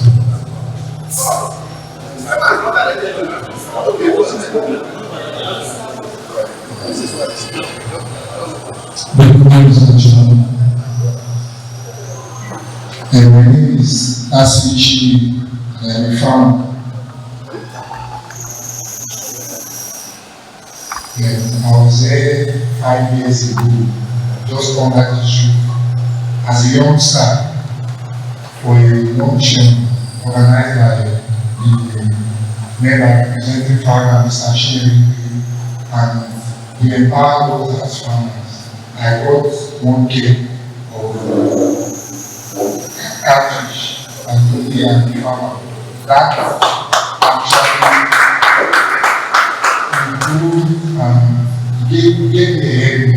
I was 5 days, so I have 3 questions on the 2025 budget. Definitely embodies the set of agriculture. The one is headed to mechanized farming, but even the local farmer is blocked from accessing microloans to help raise hair, above water, and improve food security. In 2015, I was still much younger than this. I actually applied for the rehab small and light businesses loan under the also goes. And I don't hear anything about it. If you can imagine 10 years ago up until now, how far I must have gone as a farmer. So these are my first questions. Then the second question is what are the modalities set out by the security agencies for local farmers? For me, my farm is in a rural village. Every day I drive past heaps of bushes. That is scary. I see videos in the month. I see security agencies backing up farmers. That means they actually know what food security means. That's my second question.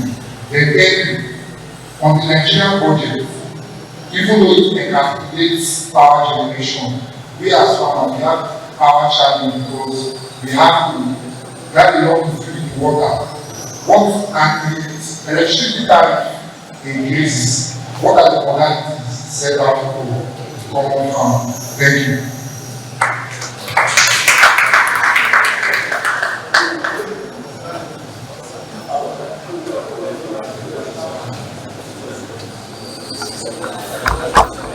Please, gentlemen, let's just have an exception. Man who carry microphone to you. Chairman's expression. Mr. Chairman, thank you. Mr. Chairman, I would like to get to 5 out of the questions I want to ask my friend and I want to ask them. And when you stop me from asking another question, the other one ask my first question. I have answered my 5th question without me asking. So I love you.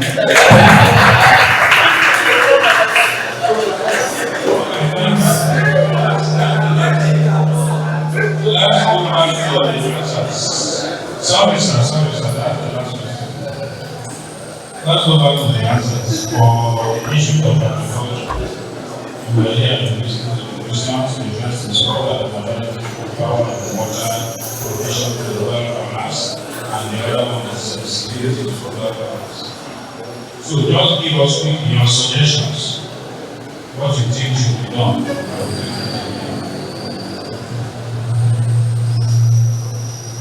Firstly, talk about the Rema loan. Yes. Why that loan was not given to you each year? Don't check very closely. I don't know if you're a registered farmer. If you're not a registered farmer, you don't have that loan. And as the technical committee, the head of the technical committee of Kafan, I'm privileged to give information that last week it was 1 million farmers. Nobody listening to you right now, if you're not a member of a organized registered farming body. So that is that on the loan. For the fuel and the next farmer, yes, I am also getting my own share of the simulation. And that is why we encourage farmers like you to try to involved.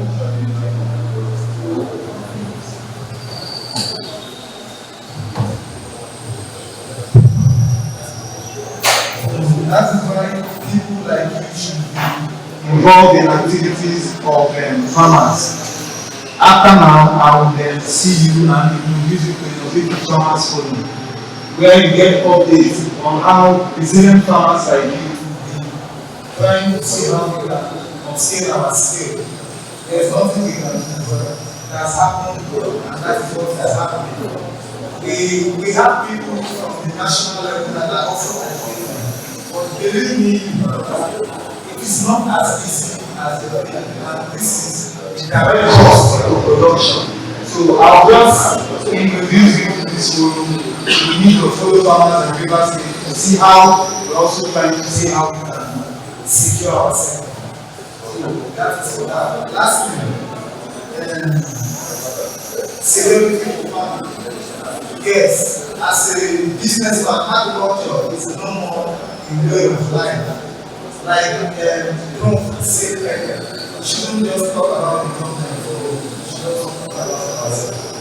Agriculture is not a way of life, it's business. And as a businessman that wants to venture into farming, there are principles you should do that, there are values you should consider before venturing into agriculture. If you talk about security, everybody has, I'll tell you about my country, but as a businessman, you should understand that there are factors you need to focus on while opening a farm. And these factors are one, security, is important. Accessibility, logistics, and visual access.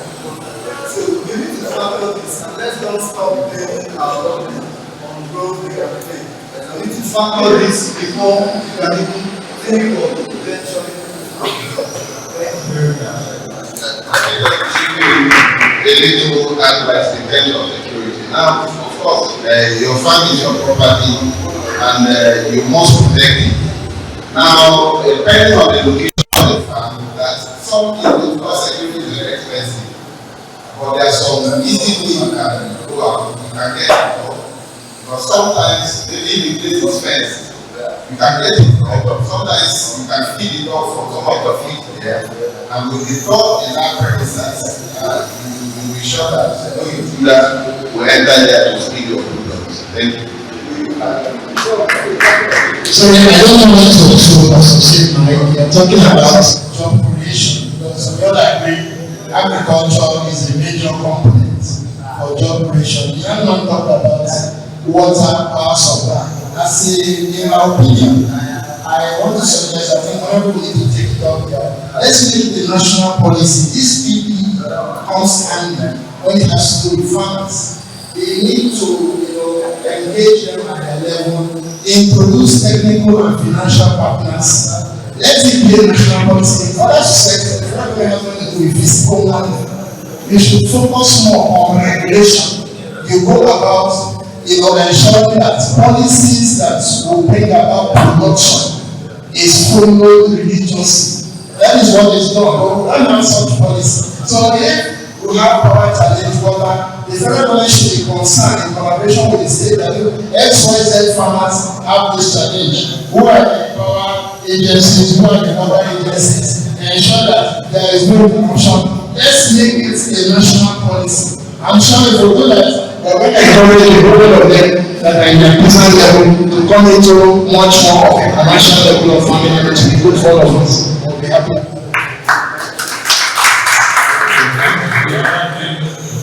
Is information. Information is power. Most of these things government provide for them, but they are not working the way they want to work. I'm sure you have heard of the River Basin Development Authorities. What are they for? The River Basin Development Authorities are under Ministry of Agriculture. They are supposed to provide water, road, and all those things to rural farmers. But they are not done. So, not as the government provides these things, but functionality is the issue. We have one in Agriculture, the Niger Delta River Basin Development Authority. That is their job, that is their function. In the north, they do irrigation and all that to provide water for farmers. So, they are there. Some of these issues too, we should go to the offices and ask them what program they have for us. Or even invite them. Some other time when you run your program, we invite government officers to come here and talk to us on those things. So I thank you for raising all these issues. Finally, the question from Dr. Bibu on education infrastructure. There is no doubt that there is a delay in infrastructure in the education sector. But I want to assure you that yes, from the budget, that argument is on. Whether TECFON has been scrapped because TECFON gets percentage from the taxes, and then that is used for the development of infrastructure and institutions. Whether it has been scrapped. Some of us are saying you cannot scrap it, even if provisions are made in the budget of infrastructure. That does not completely remove TECFON, although it's listed as one of the institutions that go down, but we know the importance of TECFON. But let me not get you angry, but I will still say my own opinion. Education in Nigeria will be difficult to improve. That is all it is. Today, every member is bringing bill for establishment of institution in their constituency. Every member. I saw that as not being reasonable as far as I'm concerned. But when everybody is doing it and you do not do it, they will say you have their words. They didn't bring any educational institution back to us, even if all of them will not be signed. So I also said, okay, have the bill and send it. Direct institution, higher education, psychiatric hospital. Every type, how can government survive? We cannot maintain what we have, and we are adding more money. Finally, education, cost of education in Nigeria is so good. And we expect to get the same level of education. It's not possible. Unless government wants it. How much do you pay school fees in Nigeria? I'm not talking about private schools. How much do you pay? You pay 1 million, 2 million. How much is that in dollars? And you expect your child to get the same quality of education with somebody who is schooling, even in Ghana here. Talk less of those who school in UK. How much do they pay in our schools? The difference is so much. So much. So a lot of things, a lot. We must tell ourselves some truths. It's difficult, but we must tell ourselves some truths if we must make progress. So the education sector is very good. I agree with you completely that there is a structural decay, there is need for improvement. And I would not say by the grace of God, because government and governance is not just God, it's all of us. We need to do things different. So on that note, let me go back to the master of ceremony to quickly recognize some of our brothers and sisters that are here with us. Thank you, Chair. Good evening, everyone. According to the standard of existing protocol, I am Theo Michael, and on behalf of the Morrison Group, I would love to thank these organizations for being here: Nigerian Union of Journalists, Southern Zone, the National Institute of Marketing, River State, Amalgamated Union of Art-Based Transporters of Nigeria, Nigerian Union of Road Transport Workers, the Tricycle Association of Nigeria, River State Publishers Association, Excellence Magazine, and AKB as well. Thank you, and thank you for being here.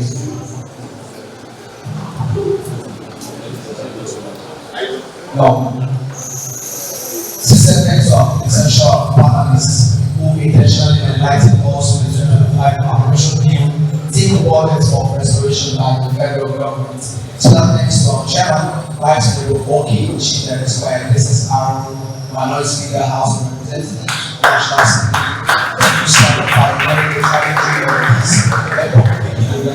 And so, if you are in the party, which the one of Morrison Group, right, Honorable Dr. Chief, Esquire, legal practitioner, common member of the House of Representatives, very well considered for ambition in Star Mountain.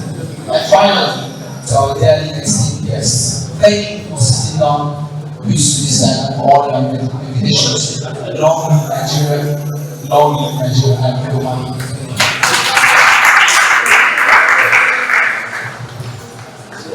When we call on Dr. Bebe to run the communication, those quickly present the communication on the shore of what they are doing home is that it's actually what they are doing.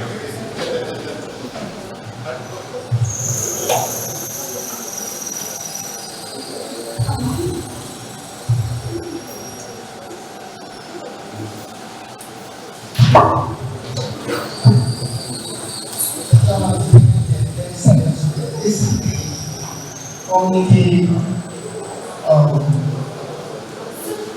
presented at the end of the committee issue at the end of one committee organized by the Atlantic Television Network ATA from Saturday 25th January 2025 in East West owned by the Victoria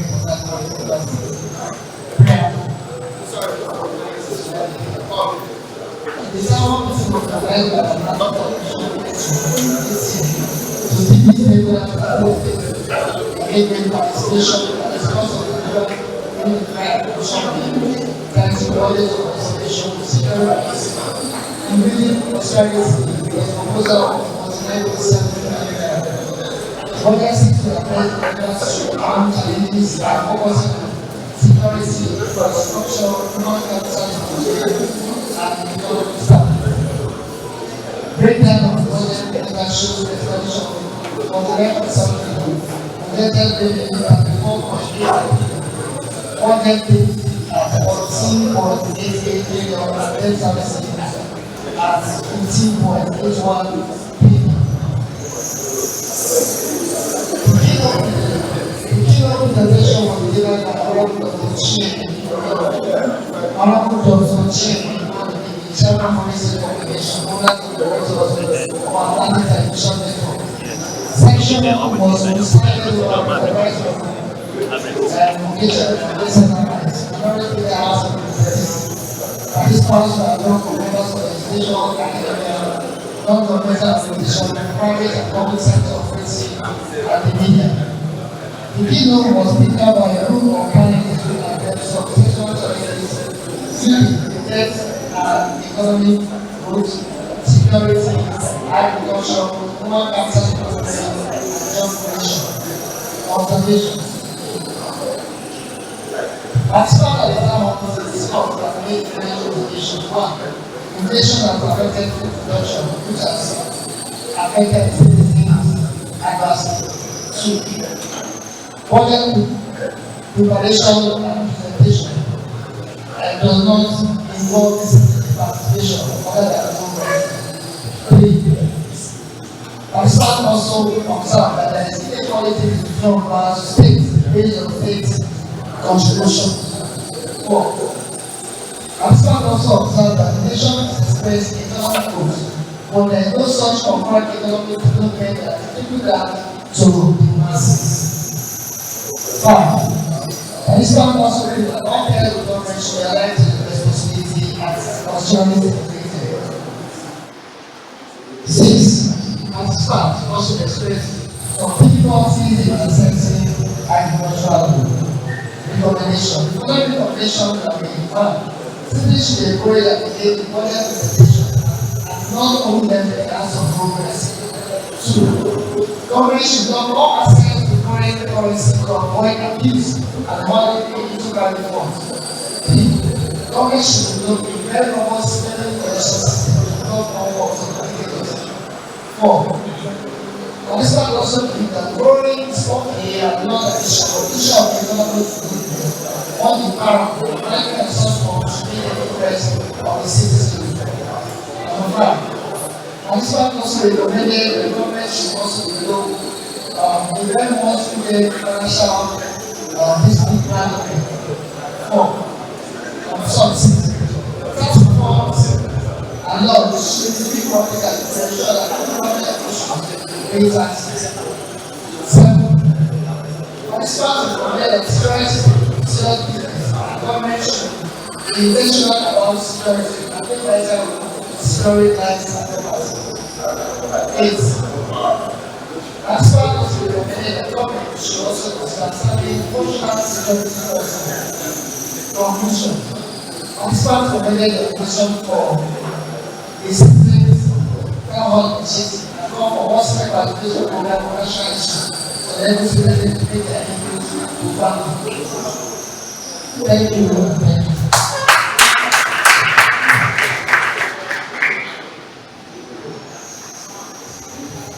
Thank you. We must adopt it well, what you read as part of the communique. So Those in support of what you read as being a resolution here, say aye. Anybody against, say no.